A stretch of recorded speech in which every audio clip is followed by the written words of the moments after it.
India news Punjab देख रहे तमाम दर्शकों का बहुत बहुत स्वागत है। मैं हाँ बलदीप सिंह पंजाब डिबेट लैके हाज़र हाँ। जी हाँ, अक्सर की तरह जो खास मुद्दे ने पंजाब के जिहड़े लोकां नाल सरोकार रखते हैं, लोकां दे मुद्दे ने, उन्होंने इस पंजाब डिबेट दे विच विचारते हैं, चर्चा करते हैं। और अज का जिहड़ा खास मुद्दा रहने वाला है जो सिक्ख्या का मुद्दा, जिसनूं लैके दिल्ली ते पंजाब जिहड़े ने वो आमो सामने होए पे ने।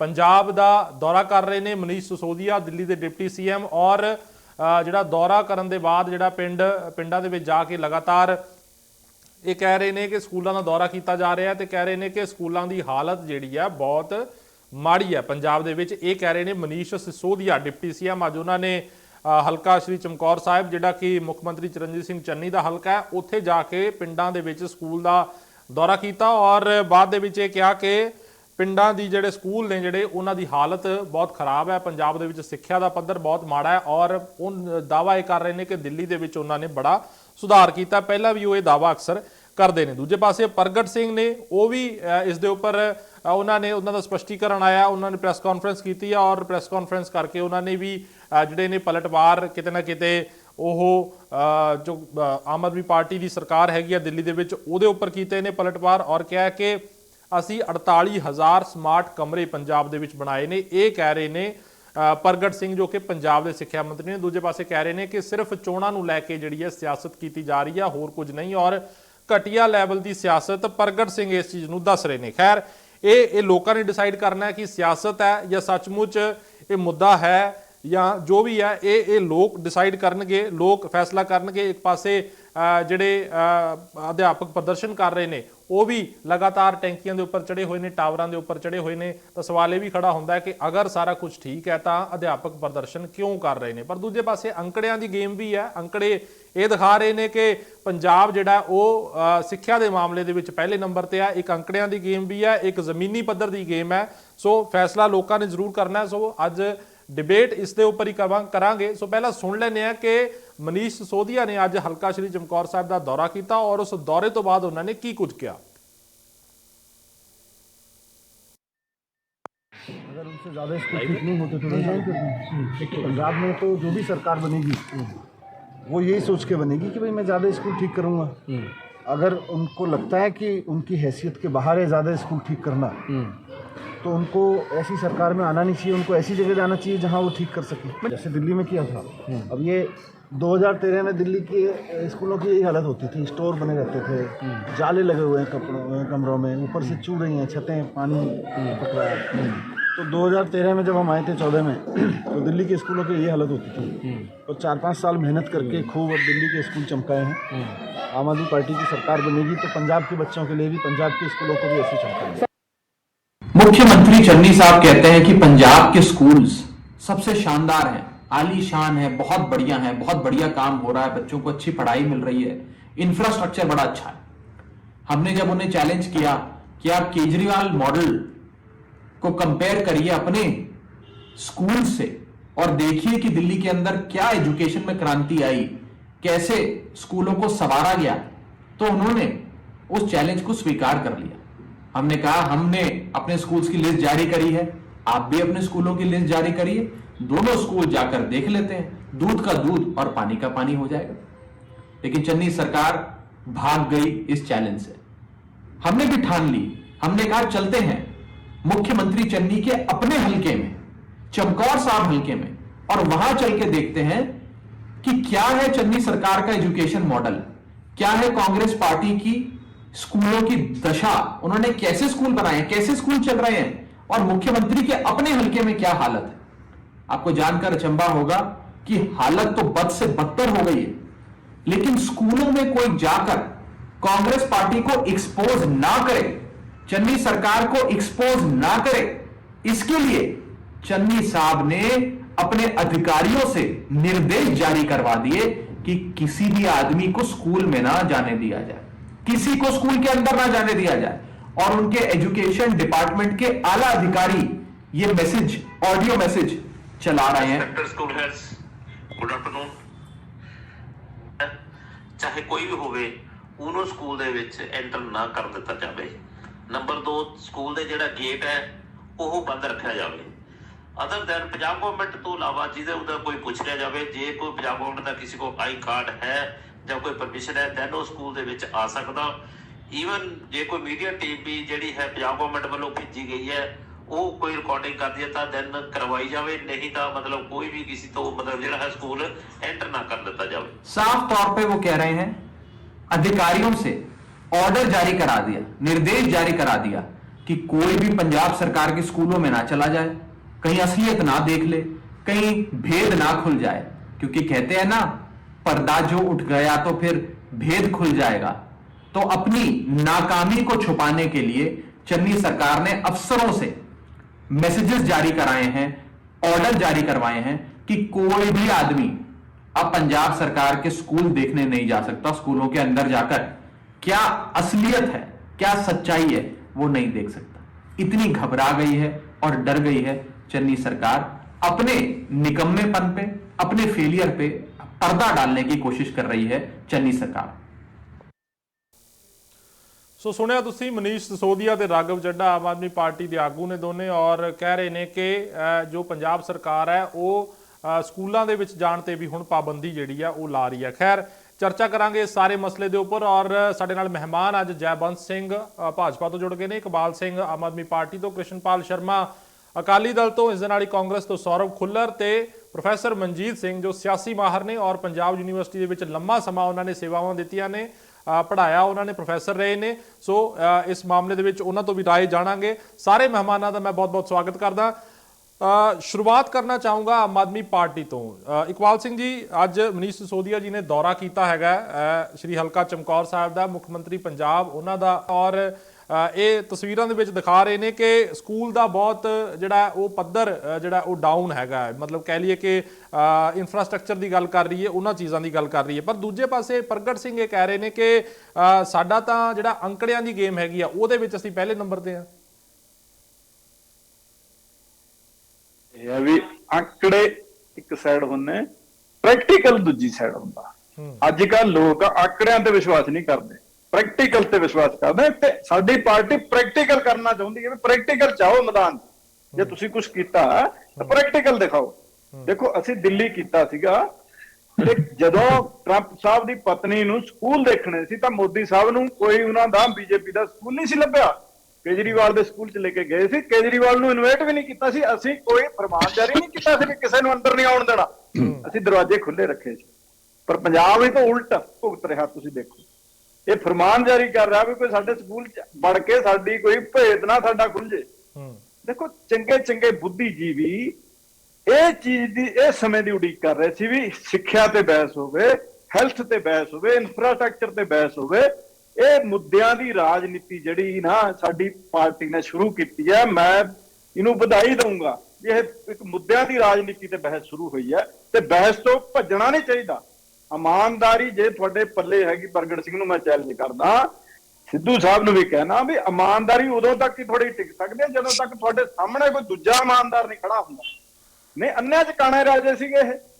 ਇਮਾਨਦਾਰੀ ਕੱਲੀ ਇਮਾਨਦਾਰੀ ਇਹ ਨਹੀਂ ਹੁੰਦੀ ਵੀ ਤੁਸੀਂ ਕੁਝ ਖਾਂਦੇ ਨਹੀਂ, ਕਿਸੇ ਤੋਂ ਕਰਪਸ਼ਨ ਨਹੀਂ ਕਰਦੇ, ਨਹੀਂ, ਤੁਸੀਂ ਇਮਾਨਦਾਰੀ ਨਾਲ ਕੰਮ ਕਿੰਨਾ ਕਰਦੇ ਆ, ਡਿਲੀਵਰ ਕਿੰਨਾ ਕਰਦੇ, ਉਹ ਇਮਾਨਦਾਰ ਅਸਲੀ ਬੰਦਾ ਹੁੰਦਾ ਹੈ।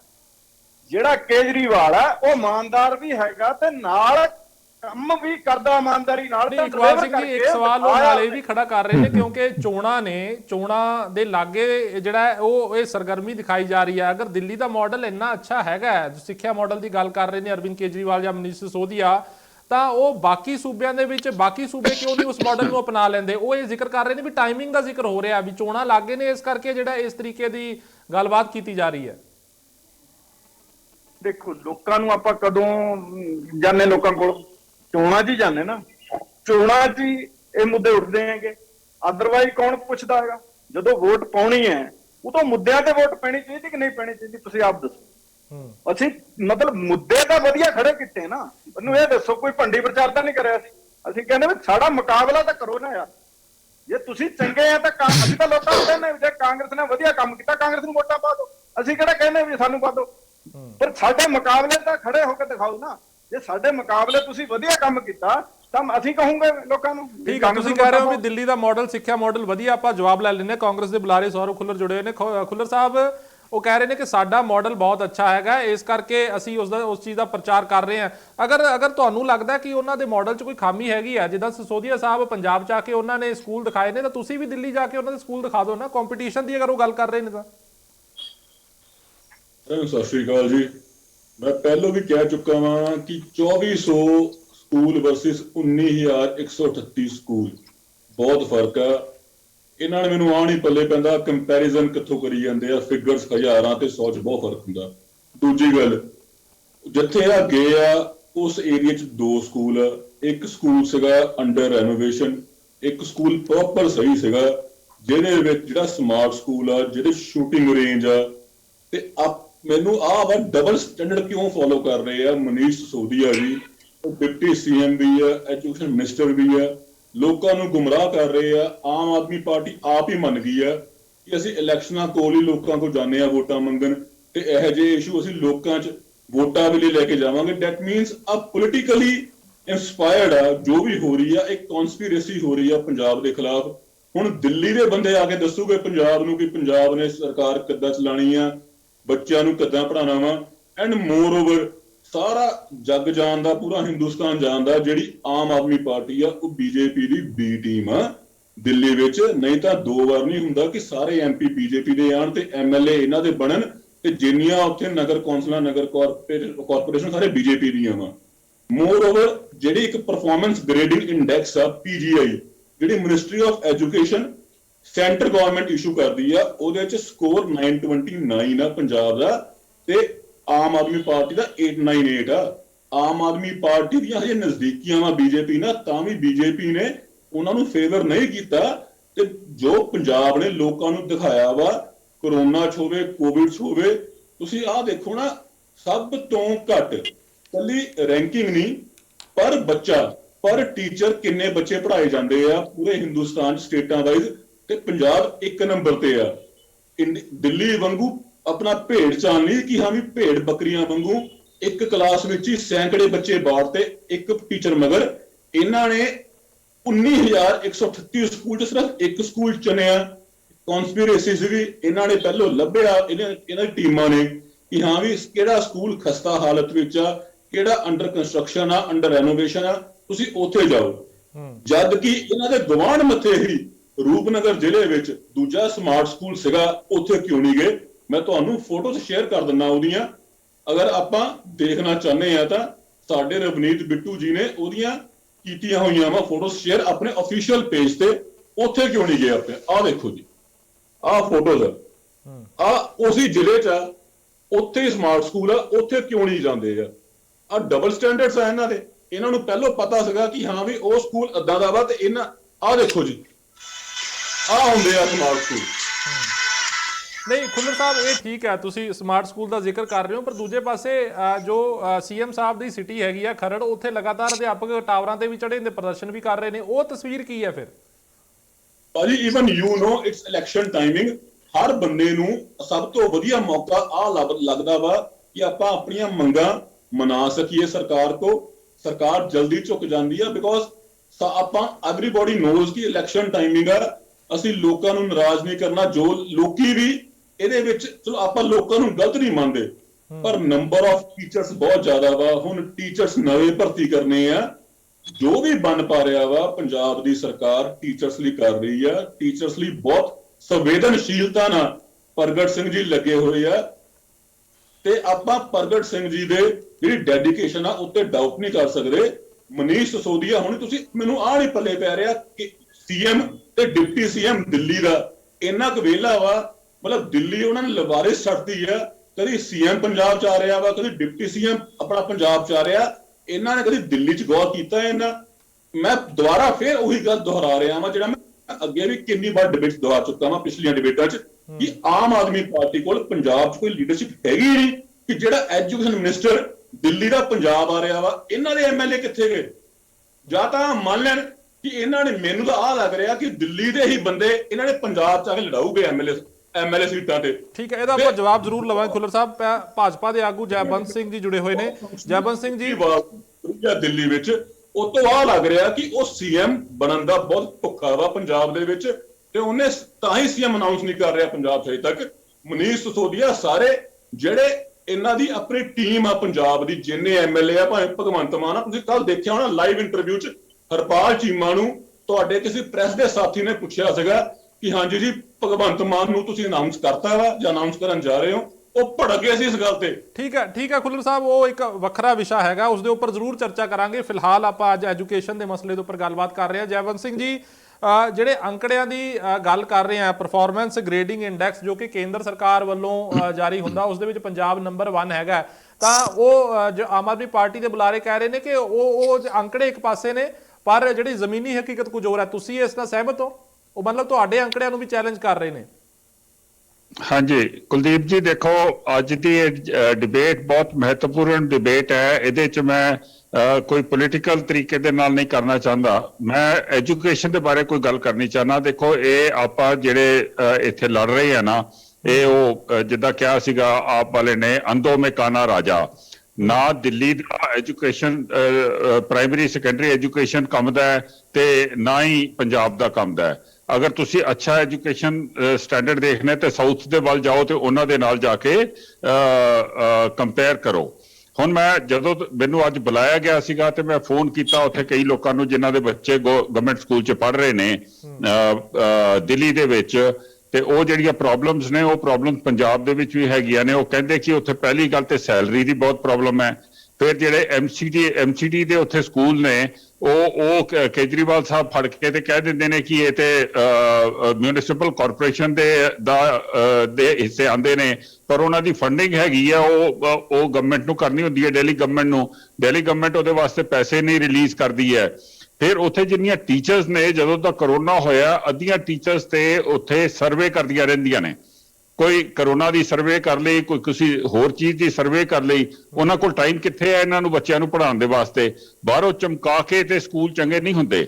ਸਕੂਲ ਦੀ ਜਿਹੜੀ ਪੜ੍ਹਾਈ ਹੈ ਉਹ ਚੰਗੀ ਹੋਣੀ ਚਾਹੀਦੀ ਹੈ, ਉਹ ਉੱਥੇ ਪੜ੍ਹਾਈ ਹੈ ਨਹੀਂ ਹੈ। ਇਹ ਤੁਸੀਂ ਬਹੁਤ ਵਾਜਿਬ ਮਸਲਾ ਚੁੱਕਿਆ ਜੈਵਲ ਜੀ। ਇਹ ਜਿਹੜਾ ਦਾਵਾ ਜਦੋਂ ਅਰਵਿੰਦ ਕੇਜਰੀਵਾਲ ਪੰਜਾਬ ਆਉਂਦੇ ਨੇ ਤਾਂ ਉਸ ਵੇਲੇ ਕਰਦੇ ਨੇ ਕਿ ਅਗਰ ਉਹਨਾਂ ਦੀ ਸਰਕਾਰ ਪੰਜਾਬ ਦੇ ਵਿੱਚ ਬਣਦੀ ਹੈ ਤਾਂ ਜਿਹੜੇ ਅਧਿਆਪਕ ਨੇ ਸਿਰਫ ਉਹਨਾਂ ਤੋਂ ਪੜ੍ਹਾਉਣ ਦਾ ਕੰਮ ਕਰਾਇਆ ਜਾਏਗਾ। ਉਹ ਕਹਿੰਦੇ ਦਿੱਲੀ ਅਸੀਂ ਕਿਸੇ ਤੋਂ ਕੰਮ ਕਰਾਉਂਦੇ ਨਹੀਂ, ਹੋਰ ਸਿਰਫ ਪੜ੍ਹਾਉਣ ਦਾ ਕੰਮ ਕਰਾਉਂਦੇ ਆ। ਮੈਂ ਤੁਹਾਨੂੰ ਦੱਸ ਰਿਹਾ, ਮੈਂ ਤੁਹਾਨੂੰ ਉੱਥੋਂ ਦੀ ਰਿਪੋਰਟ ਦੇ ਰਿਹਾ। ਇਹ ਤੁਸੀਂ, ਤੁਹਾਡਾ ਏਡਾ ਵੱਡਾ ਚੈਨਲ ਹੈ, ਤੁਸੀਂ ਚੈੱਕ ਕਰ ਲਓ। 80% ਜਿਹੜੇ ਉੱਥੇ ਟੀਚਰਸ ਇਹਨਾਂ ਨੇ ਲਗਾਏ ਹੋਏ ਨੇ ਕੇਜਰੀਵਾਲ ਨੇ, ਉਹਨਾਂ ਕੋਲੋਂ ਸਰਵੇ ਕਰਵਾਉਂਦਾ ਰਹਿੰਦਾ ਹੈ, ਐਕਸਟਰਾ ਡਿਊਟੀਆਂ ਕਰਵਾਉਂਦੇ ਰਹਿੰਦੇ। ਪੜ੍ਹਾਈ ਦਾ ਕਿੱਥੇ ਟਾਈਮ ਹੈ? ਤੁਸੀਂ ਸਰਵੇ ਕਰਵਾ ਲਓ। ਇਸ ਗੱਲ ਦੀ ਮੈਂ ਹੁਣੇ ਹੀ ਪਤਾ ਕੀਤਾ ਉੱਥੇ 10 ਆਦਮੀਆਂ ਨੂੰ ਫੋਨ ਕਰਕੇ, ਤੇ ਇਹ ਤੇ ਕਾਮਨ ਨੌਲੇਜ ਹੈ ਉੱਥੇ। ਦੂਸਰਾ, ਕਰੋਨਾ ਦੇ ਟਾਈਮ ਦੇ ਵਿੱਚ, ਸੁਣ ਲਓ, ਕਰੋਨਾ ਦੇ ਟਾਈਮ ਦੇ ਵਿੱਚ ਸਾਰੇ ਪੇਰੈਂਟਸ ਨੂੰ ਜ਼ਰੂਰਤ ਸੀਗੀ ਟੈਲੀਫੋਨਸ ਦੀ, ਮੋਬਾਈਲ ਫੋਨਸ ਦੀ। ਐਡੇ ਗਰੀਬ ਲੋਕ ਜਿਹੜੇ ਨੇ ਉਹ ਮੋਬਾਈਲ ਫੋਨ ਕਿੱਥੋਂ ਲੈਣਗੇ? 2-2 ਬੱਚੇ ਪੜ੍ਹ ਰਹੇ ਨੇ, ਉਹਨਾਂ ਦੇ 2-2 ਬੱਚੇ ਮੋਬਾਈਲ ਫੋਨ ਕਿੱਥੇ ਰਹਿਣਗੇ? ਤੇ ਉਹਦੇ ਕਾਰਨ ਉਹਨਾਂ ਦੀ ਪੜ੍ਹਾਈ ਜਿਹੜੀ ਹੈ ਉਹ ਪਿੱਛੇ ਰਹਿ ਗਈ ਹੈ। ਉਹਨੂੰ ਕਵਰ ਕਿੱਦਾਂ ਕਰਨਾ ਹੈ, ਉਹਦੇ ਵਾਸਤੇ ਇਹਨਾਂ ਦੇ ਕੋਲ ਕੋਈ ਪਾਲਿਸੀ ਹੈ ਨਹੀਂ ਹੈ। ਤੇ same is the case as far as Punjab is concerned. So ਆਪਾਂ ਦੇਖੋ ਇਸ ਮੁੱਦੇ ਦੇ ਉੱਤੇ ਏਦਾਂ ਨਾ ਲੜੀਏ। ਲੈਟ ਅਸ ਇਹ ਮੰਨ ਲਈਏ ਕਿ ਨਾ ਪੰਜਾਬ ਦੇ ਵਿੱਚ ਕੰਮ ਦੀ ਐਜੂਕੇਸ਼ਨ ਹੈ। ਅਗਰ ਪੰਜਾਬ ਦੇ ਵਿੱਚ ਕੰਮ ਦੀ ਐਜੂਕੇਸ਼ਨ ਹੁੰਦੀ ਤੇ ਸਾਡਾ ਯੂਥ ਜਿਹੜਾ ਉਹ ਬਾਹਰ ਦੇ ਵੱਲ ਨਾ ਦੌੜਦਾ ਪੈਸੇ ਕਮਾਉਣ ਦੇ ਵਾਸਤੇ, ਉਹ ਇੰਡੀਆ ਦੇ ਲੋਕਾਂ ਦੇ ਨਾਲ ਕੰਪੀਟ ਕਰਕੇ ਤੇ ਇੱਥੇ ਆਪਣੀ ਜਗ੍ਹਾ ਬਣਾਉਣ ਦੀ ਕੋਸ਼ਿਸ਼ ਕਰਦਾ। ਮੈਂ 6 ਸਾਲ ਏਸ਼ੀਅਨ ਨਿਊਜ਼ ਇੰਟਰਨੈਸ਼ਨਲ ਦਾ HR ਹੈਡ ਰਿਹਾ ਵਾਂ।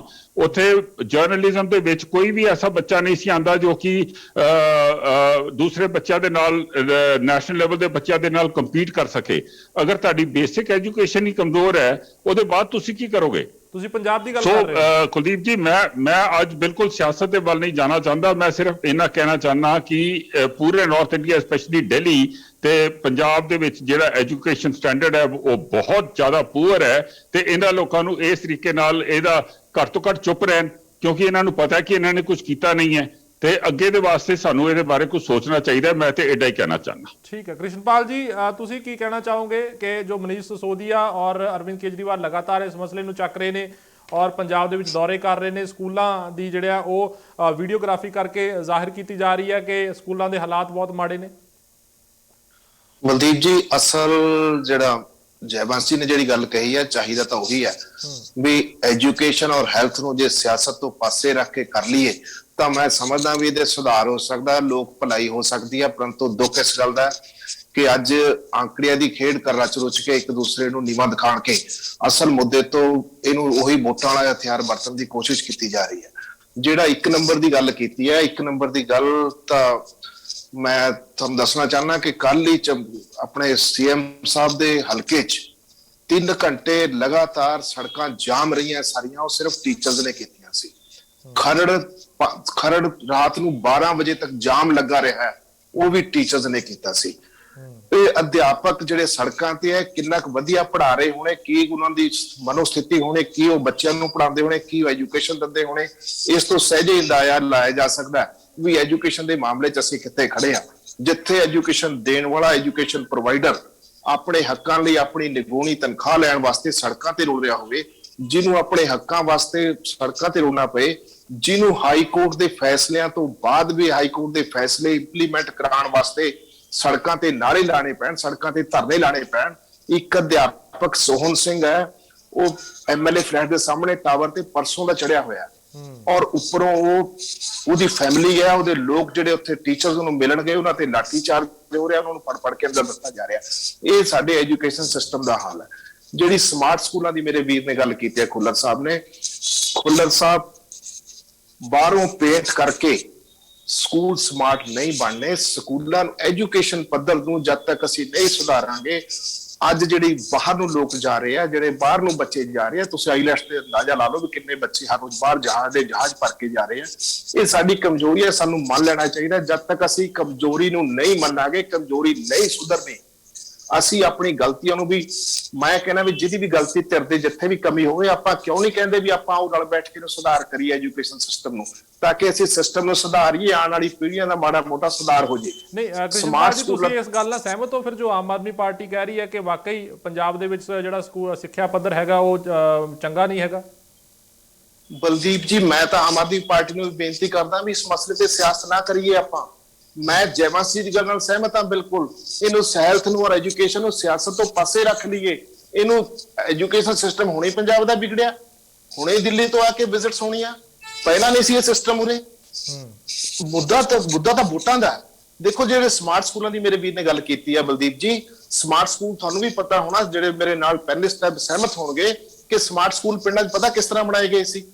ਟੀਚਰਸ ਦੀ ਡਿਊਟੀ ਲਗਾਈ ਗਈ ਸੀ ਵੀ ਤੁਸੀਂ ਕਿਸੇ ਤੋਂ LED ਲਓ, ਇੰਡਸਟਰੀਜ਼ ਤੋਂ ਲਓ, ਕਿਸੇ ਤੋਂ ਪੇਂਟ ਵਾਸਤੇ ਪੈਸੇ ਲਓ, ਕਿਸੇ ਤੋਂ ਸਫੇਦੀ ਵਾਸਤੇ ਪੈਸੇ ਲਓ, ਸਕੂਲਾਂ ਨੂੰ ਬਾਹਰੋਂ ਚਮਕਾਓ, ਉਹਨਾਂ ਤੇ ਚੰਗੀਆਂ ਚੰਗੀਆਂ ਗੱਲਾਂ ਲਿਖੋ।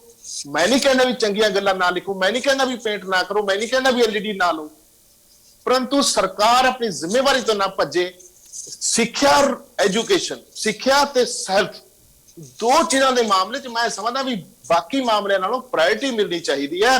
ਅਸੀਂ ਬੱਚਿਆਂ ਨੂੰ ਕਿਸ ਤਰ੍ਹਾਂ ਵਧੀਆ ਐਜੂਕੇਸ਼ਨ ਦੇਣੀ, ਇਸ ਮਾਮਲੇ ਤੇ ਸਿਆਸਤ ਤੋਂ ਉੱਪਰ ਉੱਠ ਕੇ ਗੱਲ ਹੋਣੀ ਚਾਹੀਦੀ ਹੈ। ਸਿਆਸੀ ਵਿਸ਼ਾ ਨਹੀਂ ਹੈ ਇਹ, ਵਿਸ਼ਾ ਆਉਣ ਵਾਲੀ ਪੀੜ੍ਹੀ ਨਾਲ ਜੁੜਿਆ ਹੋਇਆ, ਆਉਣ ਵਾਲੇ ਸਮਾਜ ਨਾਲ, ਸਾਡੇ ਬੱਚੇ ਨਾਲ ਜੁੜਿਆ ਹੈ। ਅਸੀਂ ਕਿੱਧਰ ਨੂੰ ਜਾ ਰਹੇ ਹਾਂ? ਇਹ ਜਿਹੜੀ ਜਿੰਨੀ ਗਿਰਾਵਟ ਆਈ ਹੈ ਸਮਾਜ ਦੇ ਅੰਦਰ, ਅੱਜ ਮੈਂ ਸਮਝਦਾ ਵੀ ਐਜੂਕੇਸ਼ਨ ਦੀ ਜਿਹੜੀ ਗਿਰਾਵਟ ਹੈ ਉਹਦਾ ਇਹ ਨਤੀਜਾ ਹੈ ਕਿ ਅੱਜ ਸਮਾਜਿਕ ਗਿਰਾਵਟ ਆਈ ਹੈ।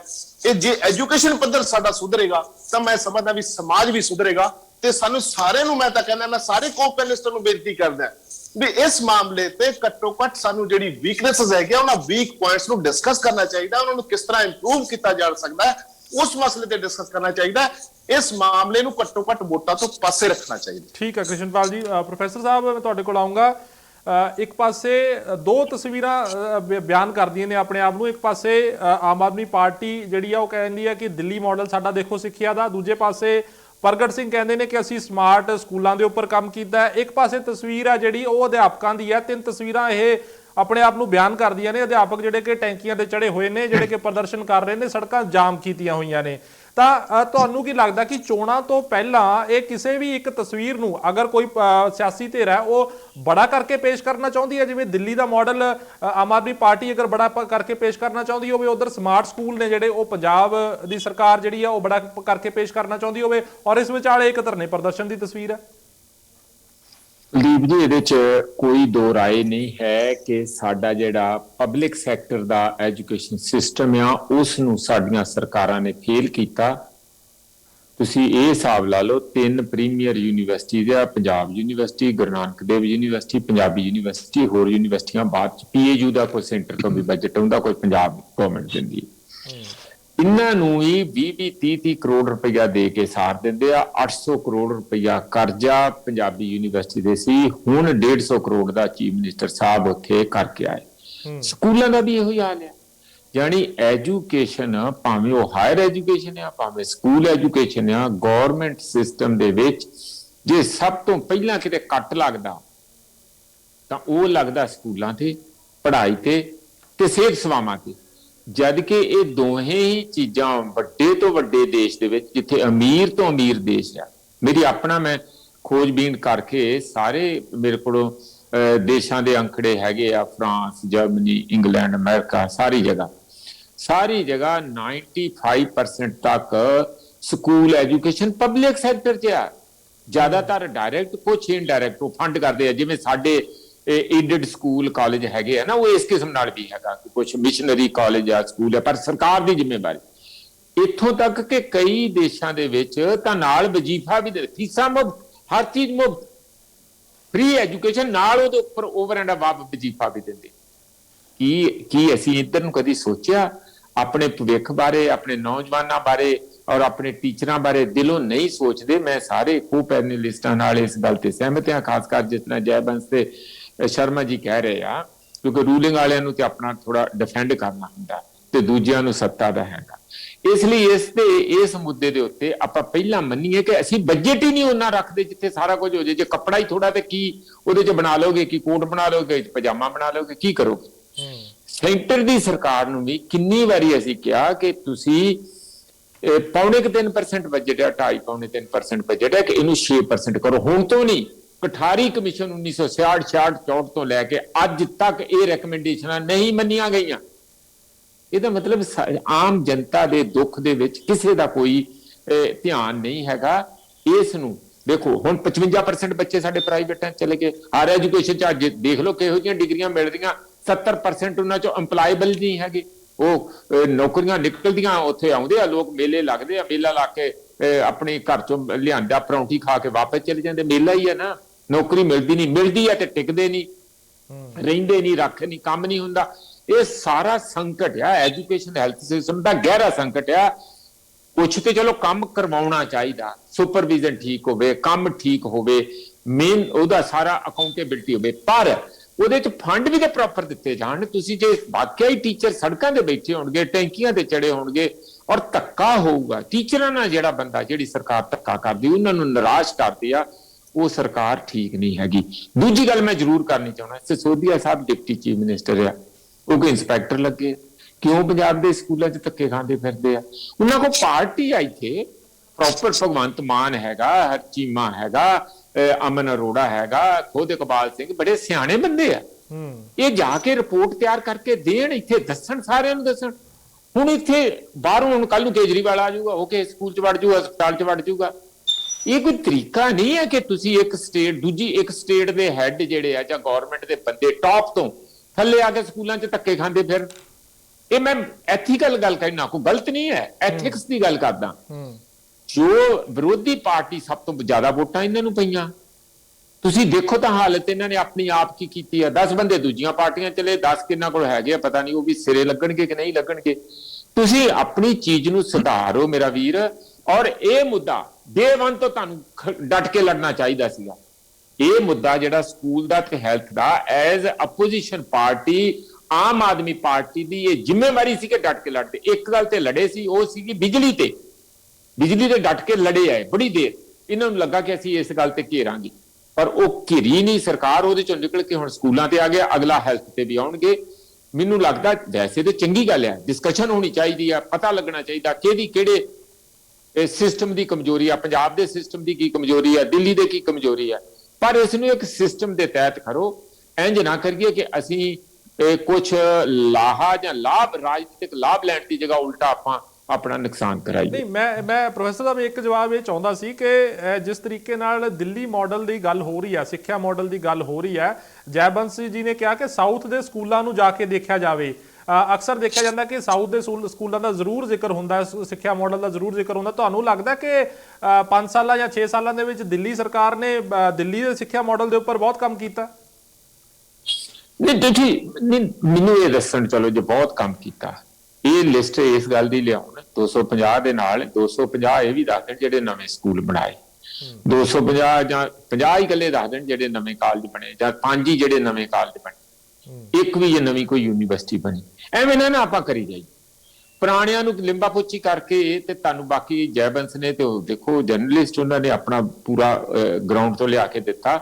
ਸਾਡੇ ਕੋਲ ਤੇ ਇੰਨਾ ਟਾਈਮ ਨਹੀਂ ਹੈਗਾ, ਉਹਨਾਂ ਨੇ ਚੰਗਾ ਕੀਤਾ ਆ, ਪਰ ਇਹ ਐਵੇਂ ਆਪਣਾ ਭਾਂਡਾ ਪਲੋਸਣ ਵਾਲੀ ਗੱਲ ਆ, ਕੋਈ ਉਹ ਮਾਡਲ ਨਹੀਂ ਉਸ ਕਿਸਮ ਦਾ ਹੈਗਾ। ਮੈਂ ਤੁਸੀਂ ਬਿਜਲੀ ਵਾਲਾ ਹੀ ਦੇਖੋ, ਸਭ ਤੋਂ ਪਹਿਲਾਂ ਬਿਜਲੀ ਵਾਲਾ ਇੱਕ ਗਰੰਟੀ ਸੀ ਨਾ, ਉਹ ਜਦੋਂ ਹੁਣ ਸਾਰੀ ਗੱਲ ਨਿਕਲ ਆਈ ਕਿ ਪੰਜਾਬ ਪਹਿਲਾਂ ਹੀ 14,000 ਕਰੋੜ ਦੀ ਸਬਸਿਡੀ ਦੇ ਰਿਹਾ ਤੇ ਦਿੱਲੀ ਸਿਰਫ 2200 ਕਰੋੜ ਦੀ ਸਬਸਿਡੀ ਦੇ ਰਿਹਾ, ਤੇ ਮੁੱਦਾ ਖਤਮ ਹੋ ਗਿਆ। ਹੁਣ ਦੇਖਿਓ ਉੱਥੇ ਉਹ ਖਤਮ ਹੋ ਜਾਣਾ, ਹੁਣ ਨਹੀਂ ਉਹ ਚੱਲਣਾ, ਹੁਣ ਨਵਾਂ ਚਲਾ ਲਿਆ। ਫਿਰ ਇਹਦੇ ਚ ਤਾਂ ਹੀ ਠੀਕ ਹੈ ਸ਼ਰਮਾ ਜੀ ਨੇ, ਮੈਂ ਕਹਿੰਦਾ ਕਿ ਇਹਦੇ ਤੇ ਆਪਾਂ ਸੰਜੀਦਾ ਹੋਈਏ। ਇਹ ਸਾਡੇ ਹੀ ਲੋਕ ਆ, ਸਾਡੇ ਹੀ ਬੱਚੇ ਆ, ਸਾਡੇ ਭੈਣ ਭਰਾ ਆ, ਆਪਾਂ ਉਹਨਾਂ ਦਾ ਵੇਖਾਂ ਜੇ ਅਨਸਰਟਨ ਨਾ ਕਰੀਏ। ਨਹੀਂ ਤੇ 60,000 ਕਰੋੜ ਰੁਪਈਆ ਸਾਡਾ ਯੂਥ ਲੈ ਕੇ ਕੈਨੇਡਾ, ਅਮਰੀਕਾ, ਆਸਟ੍ਰੇਲੀਆ ਚਲਿਆ ਗਿਆ ਐਜੂਕੇਸ਼ਨ ਲੈਣ ਲਈ, ਉਹੀ 60,000 ਕਰੋੜ ਇੱਥੇ ਇਨਵੈਸਟ ਹੁੰਦਾ, ਸਾਡੀਆਂ ਸੂਬਿਆਂ ਨੂੰ ਉਹਦੀ ਆਮਦਨ ਵੀ ਹੁੰਦੀ ਔਰ ਸਾਡੇ ਉਹਦੇ ਫੀਸਾਂ ਵੀ ਹੁੰਦੀਆਂ, ਸਾਡਾ ਸਿਸਟਮ ਠੀਕ ਹੁੰਦਾ। ਪਰ ਆਪਾਂ ਲੋਕਾਂ ਦੀਆਂ ਉਮੀਦਾਂ ਤੇ ਪੂਰੇ ਨਹੀਂ ਉਤਰੇ। ਇਹ ਸਾਡੀ ਪੰਜਾਬ ਦੀ ਸਰਕਾਰ ਦਾ ਬਿਗ ਫੇਲੂਅਰ, ਇੱਕ ਦਾ ਨਹੀਂ ਸਾਰੀਆਂ ਦਾ, ਸ਼ਰਮਾ ਜੀ ਦੀ ਪੁਰਾਣੀ ਸਰਕਾਰ ਦਾ ਵੀ ਤੇ ਹੁਣ ਵਾਲੀ ਸਰਕਾਰ ਦਾ ਵੀ। ਇਸ ਨੂੰ ਸੰਜੀਦਾ ਢੰਗ ਨਾਲ ਲੈਣਾ ਚਾਹੀਦਾ। ਠੀਕ ਹੈ। ਆਮ ਆਦਮੀ ਪਾਰਟੀ ਦੇ ਇਕਬਾਲ ਸਿੰਘ ਜੀ, ਜਿਸ ਤਰੀਕੇ ਨਾਲ ਬਾਕੀ ਸਾਰੇ ਪੈਨਲਿਸਟ ਵੀ ਕਹਿ ਰਹੇ ਨੇ ਕਿ ਪੰਜਾਬ ਦੇ ਆਗੂ ਅਜਿਹਾ ਕੁਝ ਕਿਉਂ ਨਹੀਂ ਕਰਦੇ, ਦਿੱਲੀ ਤੋਂ ਮਨੀਸ਼ ਸਿਸੋਦੀਆ ਜੀ ਆਉਂਦੇ ਨੇ ਜਾਂ ਕੇਜਰੀਵਾਲ ਜੀ ਆ ਕੇ ਗਰੰਟੀਆਂ ਦਿੰਦੇ ਨੇ ਪੰਜਾਬ ਦੇ ਵਿੱਚ, ਪੰਜਾਬ ਦੇ ਆਗੂ ਜਿਹੜੇ ਨੇ ਉਹ ਐਲਾਨ ਕਿਉਂ ਨਹੀਂ ਕਰਦੇ ਜਾਂ ਉਸ ਤਰੀਕੇ ਨਾਲ ਮਸਲੇ ਨੂੰ ਕਿਉਂ ਨਹੀਂ ਚੁੱਕਦੇ ਹੈਗੇ? ਇੱਕ ਤਾਂ ਸਵਾਲ ਇਹ ਤੁਸੀਂ ਜਵਾਬ ਦਿਓ। ਖੁੱਲਰ ਸਾਹਿਬ ਨੇ ਵੀ ਇਹ ਗੱਲ ਕਹੀ ਆ, ਪ੍ਰੋਫੈਸਰ ਸਾਹਿਬ ਨੇ ਇਹ ਗੱਲ ਕਹੀ ਆ। ਦੂਜਾ, ਮੈਂ ਇੱਕ ਅੰਕੜਾ ਪ੍ਰਗਟ ਸਿੰਘ ਨੇ ਸ਼ੇਅਰ ਕੀਤਾ ਸੀ ਪਿਛਲੇ ਦਿਨੀ, ਜਿਹਦੇ 'ਚ ਕਿ ਉਹਨਾਂ ਨੇ ਕਿਹਾ ਸੀ ਕਿ 1,93,000 ਸਟੂਡੈਂਟਸ ਤੋਂ ਵੱਧ ਕੇ ਜਿਹੜਾ ਹੁਣ 3.3 ਲੱਖ ਸਟੂਡੈਂਟ ਜਿਹੜਾ ਉਹ ਸਰਕਾਰੀ ਸਕੂਲਾਂ ਦੇ ਵਿੱਚ ਹੋ ਗਿਆ। ਇਹ ਉਹਨਾਂ ਨੇ ਤਬਦੀਲੀ ਲਿਆਂਦੀ ਹੈ ਸਰਕਾਰੀ ਸੈਕਟਰ ਦੇ ਵਿੱਚ। ਦੇਖੋ ਜੀ, ਆંકੜਿਆਂ ਦੀ ਇਹ ਗਣਿਤ ਲੋਕਾਂ ਦੇ ਸਮਝ ਨਹੀਂ ਆਉਂਦੀ, ਇਹ ਸਰਕਾਰਾਂ ਕਰਦੀਆਂ ਹੁੰਦੀਆਂ ਗੇਮ। ਹੁਣ ਜਿਵੇਂ ਪ੍ਰਗਟ ਨੇ ਪਿਛਲੀ ਵਾਰ ਕਿਹਾ ਸੀਗਾ, ਹੁਣ ਕਾਂਗਰਸ ਦੇ ਬੁਲਾਰੇ ਨੇ ਖੁੱਲਰ ਸਾਹਿਬ ਨੇ ਵੀ ਇਹ ਤਾਂ ਜੀ ਬੀਜੇਪੀ ਦੀ ਬੀ ਟੀਮ ਹੈ, ਤਾਂ ਕਰਕੇ ਉੱਥੇ ਦਿੱਲੀ ਦੇ ਨਹੀਂ। ਇਹ ਕੁਲਦੀਪ ਜੀ, ਇਹ ਜਿਹੜਾ ਬੀ ਟੀਮ ਕਹਿ ਰਹੇ ਨੇ ਨਾ ਭਾਈ ਸਾਹਿਬ, ਇਹ ਬਿਲਕੁਲ ਸਹੀ ਨਹੀਂ ਹੈ। ਇਹਨਾਂ ਦੇ ਕੋਲ ਕੀ ਹੈਗਾ ਪ੍ਰੂਫ ਕੇ ਕਹਿਣ ਵਾਸਤੇ ਕਿ ਆਮ ਆਦਮੀ ਪਾਰਟੀ ਬੀਜੇਪੀ ਦੀ ਬੀ ਟੀਮ ਹੈਗੀ ਹੈ? ਇਹ ਐਸੀਆਂ ਗੱਲਾਂ ਜਿਹੜੀਆਂ ਨੇ ਨਾ ਸੋਚ ਸਮਝ ਕੇ ਡਿਬੇਟ ਦੇ ਉੱਤੇ ਮੈਚੁਰ ਲੋਕ ਬੈਠੇ ਹੋਏ ਨੇ, ਮੈਚੁਰਿਟੀ ਦੇ ਨਾਲ ਡਿਬੇਟ ਕਰਨੀ ਚਾਹੀਦੀ ਹੈ। ਕੋਈ ਮਤਲਬ ਨਹੀਂ ਹੈ ਇਸ ਕਰਕੇ ਦੋ ਵਾਰ ਇਹਨਾਂ ਨੇ ਕਮੈਂਟ ਬਣਾਇਆ, ਇਹਨਾਂ ਨੂੰ ਇੱਕ ਕਮੈਂਟ ਬਣਾ ਮੁੱਦੇ ਤੇ ਰਹੀਏ, ਆਪਾਂ ਡੀਰੇਲ ਨਾ ਹੋ ਜਾਈਏ ਕਿਤੇ। ਅਸੀਂ ਨਹੀਂ ਹੈ ਤੁਹਾਡੀ ਬੀ ਟੀਮ, ਅਸੀਂ ਕਹਿ ਰਹੇ ਸਾਡੇ ਤੇ ਇਲਜ਼ਾਮ ਲੱਗਦੇ, ਮੈਂ ਤਾਂ ਤੁਹਾਨੂੰ ਕਹਿੰਦਾ ਅਸੀਂ ਨਹੀਂ ਹੈ ਤੁਹਾਡੀ ਬੀ ਟੀਮ। ਬੀ ਟੀਮ ਆ ਕਾਂਗਰਸ ਸੀਗੀ, ਕੈਪਟਨ ਸੀਗਾ ਜੀ, ਜਿਹੜੇ ਆંકੜੇ ਸਰਵੇ ਸੈਂਟਰ ਨੇ ਇਹ ਹੁਣ ਉਹ ਕੈਪਟਨ ਨੂੰ ਬੀ ਟੀਮ ਬਣਾਈ ਜਾ ਰਹੇ ਨੇ, ਮਤਲਬ ਮੁੱਦੇ ਨੂੰ ਖਰਾਬ ਕਰੋ ਤੁਸੀਂ। ਕੈਪਟਨ ਸਾਡੀ ਝੋਲੀ ਪੈਣ ਵਾਲਾ, ਇਸ ਕਰਕੇ ਬੀ ਟੀਮ ਕਾਂਗਰਸ ਹੈਗੀ, ਇਸ ਕਰਕੇ ਸਾਨੂੰ ਸਾਡੇ ਤੇ ਨਾਲ ਲੈਵਲ ਲਾਇਆ ਜਾਵੇ। ਗੱਲ ਹੁਣ ਮੈਂ ਤੁਹਾਨੂੰ ਇੱਥੇ ਦੱਸਦਾ ਜੀ, ਹੁਣ ਇੱਕ ਸਰਕਾਰ ਦਿੱਲੀ ਦੀ ਸਰਕਾਰ 26% ਬਜਟ ਲਾਉਂਦੀ ਸਿੱਖਿਆ ਤੇ, ਸਾਡੀ ਲਾਉਂਦੀ 6%। ਕਿਵੇਂ ਕੰਪੇਅਰ ਕਰ ਲਓਗੇ ਤੁਸੀਂ, ਬਰਾਬਰ ਕਿਵੇਂ ਆ ਜਾਓਗੇ? ਇਸ ਕਰਕੇ ਇਹ ਚੀਜ਼ਾਂ ਨਹੀਂ ਹੁੰਦੀਆਂ। ਬਾਕੀ ਤੁਹਾਡੀ ਗਵਾਹੀ ਕੌਣ ਭਰਦਾ? ਤੀਜਾ ਬੰਦਾ ਕੌਣ ਹੈ? USA ਨੂੰ ਤੁਸੀਂ ਛੋਟਾ ਗਿਣਦੇ? ਕਿੰਨੇ ਦੇਸ਼ਾਂ ਤੋਂ ਡੈਲੀਗੇਸ਼ਨ ਆ ਰਹੇ ਉੱਥੇ? ਉਹ ਮੂਰਖਤਾ ਨਹੀਂ ਹੈ ਜਿਹੜੇ ਉੱਥੇ ਮਾਡਲ ਦੇਖਣ ਆ ਰਹੇ। ਇਸ ਕਰਕੇ ਇਹ ਚੀਜ਼ਾਂ ਤੇ ਗੌਰ ਕਰਿਆ ਕਰੋ। ਜੇ ਕੇਜਰੀਵਾਲ ਦੇ ਕੋਈ ਸਿਸੋਦੀਆ ਜੀ ਸਿੱਖਿਆ ਮੰਤਰੀ ਇੱਥੇ ਸਕੂਲਾਂ 'ਚ ਆ ਗਏ ਤਾਂ ਕੋਈ ਉਹ ਆਫਤ ਨਹੀਂ ਆ ਗਈ। ਸਾਡੇ ਵੀ ਉੱਥੇ ਅਸੀਂ ਹਾਂਗਕਾਂਗ ਭੇਜਦੇ ਆ ਵੀ ਜਾ ਕੇ ਦੇਖ ਆਓ, ਜੇ ਉੱਥੇ ਕੋਈ ਵਧੀਆ ਚੀਜ਼ ਹੈ ਤੁਸੀਂ ਇੱਥੇ ਪੂਰੀ ਕਰੋ। ਜੇ ਉਹ ਆ ਗਏ ਤਾਂ ਇਹਦੇ 'ਚ ਕੀ ਹੈ? ਇਲੈਕਸ਼ਨ ਲੜਨ ਥੋੜੀ ਜਾਂਦੇ ਉੱਥੇ, ਰੋਟੀਆਂ ਸੇਕਣੀਆਂ ਇਹਨਾਂ ਨੂੰ। ਜੇ ਤੁਹਾਡੇ ਸਕੂਲ ਵਧੀਆ ਹੋਣਗੇ ਤਾਂ ਤੁਹਾਨੂੰ ਡਰ ਕੀ ਹੈ? ਇਸ ਕਰਕੇ ਇਹ ਚੀਜ਼ਾਂ 'ਚ ਨਹੀਂ ਪੈਣਾ ਚਾਹੀਦਾ। ਬਾਕੀ ਜਦੋਂ ਸਾਡੀ ਸਰਕਾਰ ਆ ਗਈ ਤਾਂ ਅਸੀਂ ਇਕਬਾਲ ਸਿੰਘ, ਭਗਵੰਤ ਮਾਨ, ਅਸੀਂ ਫੇਰ ਮਾਡਲ ਦੱਸਾਂਗੇ ਵੀ, ਫੇਰ ਅਸੀਂ ਦੂਜੀਆਂ ਸਟੇਟਾਂ 'ਚ ਜਾ ਕੇ ਦੱਸਾਂਗੇ ਵੀ ਅਸੀਂ ਪੰਜਾਬ ਆ ਕੀਤਾ। ਹੁਣ ਜਿਹੜਾ ਦਿੱਲੀ ਕੀਤਾ ਉਹੀ ਅਸੀਂ ਇੱਥੇ ਦੱਸਾਂਗੇ, ਦਿੱਲੀ ਵਾਲੇ ਹੀ ਦੱਸਣਗੇ, ਅਸੀਂ ਕਿਵੇਂ ਦੱਸ ਦੂੰਗੇ? ਅਸੀਂ ਸੱਤਾ 'ਚ ਨਹੀਂ ਆਏ ਹਲੇ, ਸੱਤਾ 'ਚ ਆਉਂਗੇ, ਅਸੀਂ ਕੰਮ ਕਰਾਂਗੇ, ਫੇਰ ਅਸੀਂ ਦੂਜੀ ਸਟੇਟਾਂ 'ਚ ਇਹ ਮਾਡਲ ਪੰਜਾਬ ਦਾ ਜਾ ਕੇ ਅਸੀਂ ਦੱਸਿਆ ਕਰਾਂਗੇ ਪੰਜਾਬੀ। ਇਸ ਕਰਕੇ ਇਹ ਚਿੰਤਾ ਨਾ ਕਰਿਆ ਕਰੋ। ਨਹੀਂ ਇਕਬਾਲ ਜੀ, ਸਵਾਲ ਵਿਰੋਧੀ ਇਹ ਚੁੱਕਦੇ ਨੇ ਕਿ ਜਿਹੜੇ ਪੰਜਾਬ ਦੇ ਮਸਲੇ ਨੇ ਉਹਨਾਂ ਨੂੰ ਅਰਵਿੰਦ ਕੇਜਰੀਵਾਲ ਜਾਂ ਸਿਸੋਦੀਆ ਕਿਉਂ ਚੁੱਕਦੇ ਨੇ ਆਮ ਆਦਮੀ ਪਾਰਟੀ ਤੋਂ? ਆਮ ਆਦਮੀ ਪਾਰਟੀ ਦੇ ਆਪਣੇ ਆਗੂ ਭਗਵੰਤ ਮਾਨ ਨੇ, ਸੰਸਦ ਮੈਂਬਰ ਨੇ, ਕੀ ਉਹਨਾਂ ਨੂੰ ਪੰਜਾਬ ਦੇ ਮਸਲਿਆਂ ਦੀ ਨੌਲੇਜ ਨਹੀਂ ਹੈ? ਮਸਲੇ ਨਹੀਂ ਚੁੱਕਦੇ, ਅਸੀਂ ਆਪਣੇ ਕੀਤੇ ਹੋਏ ਕੰਮ ਦੱਸ ਰਹੇ ਹਾਂ। ਇਹਨਾਂ ਨੂੰ ਇਹ ਲੱਗਦਾ ਵੀ ਸਾਡੇ ਮਸਲੇ ਚੁੱਕਣਾਗੇ, ਨਹੀਂ। ਜੋ ਅਸੀਂ ਦਿੱਲੀ ਕੰਮ ਕੀਤਾ ਉਹ ਅਸੀਂ ਦੱਸ ਰਹੇ ਹਾਂ ਲੋਕਾਂ ਨੂੰ। ਅਸੀਂ ਮਸਲੇ ਪੰਜਾਬ ਦੇ ਚੁੱਕਣੇ ਨੂੰ ਅਸੀਂ ਆਪ ਵਿਧਾਨ ਸਭਾ 'ਚ ਕੁਐਸਚਨ ਕਢਵਾ ਲਓ। ਸਾਡੇ ਸਭ ਤੋਂ ਵੱਧ ਜੇ ਕੁਐਸਚਨ ਆਮ ਆਦਮੀ ਪਾਰਟੀ ਦੇ ਨਾਲ ਨਿਕਲੇ ਵਿਧਾਨ ਸਭਾ ਦੇ RTI ਪਾ ਕੇ ਕਢਵਾ ਲਓ ਤੁਸੀਂ, ਉਹ ਅਸੀਂ ਆਪ ਚੱਕਦੇ ਮਸਲੇ। ਪਰ ਜਿਹੜੇ ਦਿੱਲੀ ਵਾਲੇ ਆਏ ਉਹ ਦਿੱਲੀ ਜੋ ਕੰਮ ਉਹਨਾਂ ਨੇ ਕੀਤਾ ਉਹ ਆ ਕੇ ਇੱਥੇ ਦੱਸ ਰਹੇ, ਉਹਦੀ ਗਾਰੰਟੀ ਦੇ ਰਹੇ ਇਹ ਕੰਮ ਅਸੀਂ ਕੀਤੇ, ਇਹ ਪੰਜਾਬ ਕਰਾਂਗੇ। ਇਸ ਕਰਕੇ ਉਹ ਸਾਨੂੰ ਦੱਸਣਾ ਸਾਡਾ ਫਰਜ਼ ਹੈ। ਇਸ ਕਰਕੇ ਇਹ ਨਾ ਹੋ ਕੇ ਅਗਰ ਪੰਜਾਬ ਦੇ ਮਸਲੇ ਚੱਕਣਾਗੇ, ਪੰਜਾਬ ਦੇ ਮਸਲੇ ਅਸੀਂ 5 ਸਾਲ ਤੋਂ ਚੱਕ ਰਹੇ, ਜਿਹਦੀ ਮਿਸਾਲ ਉੱਤੇ ਪਈ ਹੈ ਵਿਧਾਨ ਸਭਾ ਦੇ ਰਿਕਾਰਡ ਕਢਾ ਲਓ ਤੁਸੀਂ। ਇਸ ਕਰਕੇ ਉਹ ਚੀਜ਼ਾਂ 'ਚ ਨਹੀਂ ਹੁਣ ਭੰਡੀ ਪ੍ਰਚਾਰ ਜੀ ਨਾ ਕਰਨਾ ਕਰੀ ਜਾਓ, ਸਾਨੂੰ ਪਰਵਾਹ ਕੋਈ ਨਹੀਂ ਹੈਗੀ। ਇਸ ਕਰਕੇ ਇਹ ਜਿਹੜਾ ਨਾ ਸਿਆਸਤ ਦਾ ਗੰਦਾ ਖੇਲ ਹੈ ਬੰਦ ਕਰੋ, ਮੁੱਦਿਆਂ ਦੀ ਰਾਜਨੀਤੀ ਤੇ ਆਓ। ਲੋਕਾਂ ਨੇ ਹੁਣ ਤੁਹਾਨੂੰ ਨਹੀਂ ਬਖਸ਼ਣਾ। ਆ ਦੇਖ ਲਓ ਮੋਦੀ ਵਰਗਾ ਡਿਕਟੇਟਰ ਕਾਨੂੰਨ ਵਾਪਸ ਕਰਵਾਏ ਕਿ ਨਹੀਂ ਕਰਵਾਏ। ਹੁਣ ਲੋਕ ਜਾਗਰੂਕ ਹੋ ਗਏ। ਹੁਣ ਇਹ ਨਹੀਂ ਹੈ ਵੀ 5 ਸਾਲ ਤੁਸੀਂ ਵੋਟਾਂ ਲਈਆਂ ਤੇ ਮੌਜਾਂ ਮਾਣੋ, ਨਹੀਂ। ਹੁਣ ਲੋਕ ਤੁਹਾਨੂੰ ਸਾਲ 6 ਮਹੀਨੇ ਬਾਅਦ ਵੀ ਤੁਹਾਨੂੰ ਸੱਤਾ ਤੋਂ ਹਟਾ ਸਕਦੇ। ਠੀਕ ਹੈ ਇਕਬਾਲ ਸਿੰਘ ਜੀ। ਖੁੱਲਰ ਸਾਹਿਬ ਕੰਮ ਸਹੀ ਕਰਨੇ ਪਊਗੇ। ਬਾਕੀ ਖੁੱਲਰ ਸਾਹਿਬ ਤੁਹਾਡੇ ਕੋਲ ਆਉਣਾ ਚਾਹੂੰਗਾ। ਨਹੀਂ ਕੁਲਦੀਪ ਜੀ ਬਾਕੀਆਂ ਨੂੰ ਟਾਈਮ ਦਿਓ ਪਲੀਜ਼।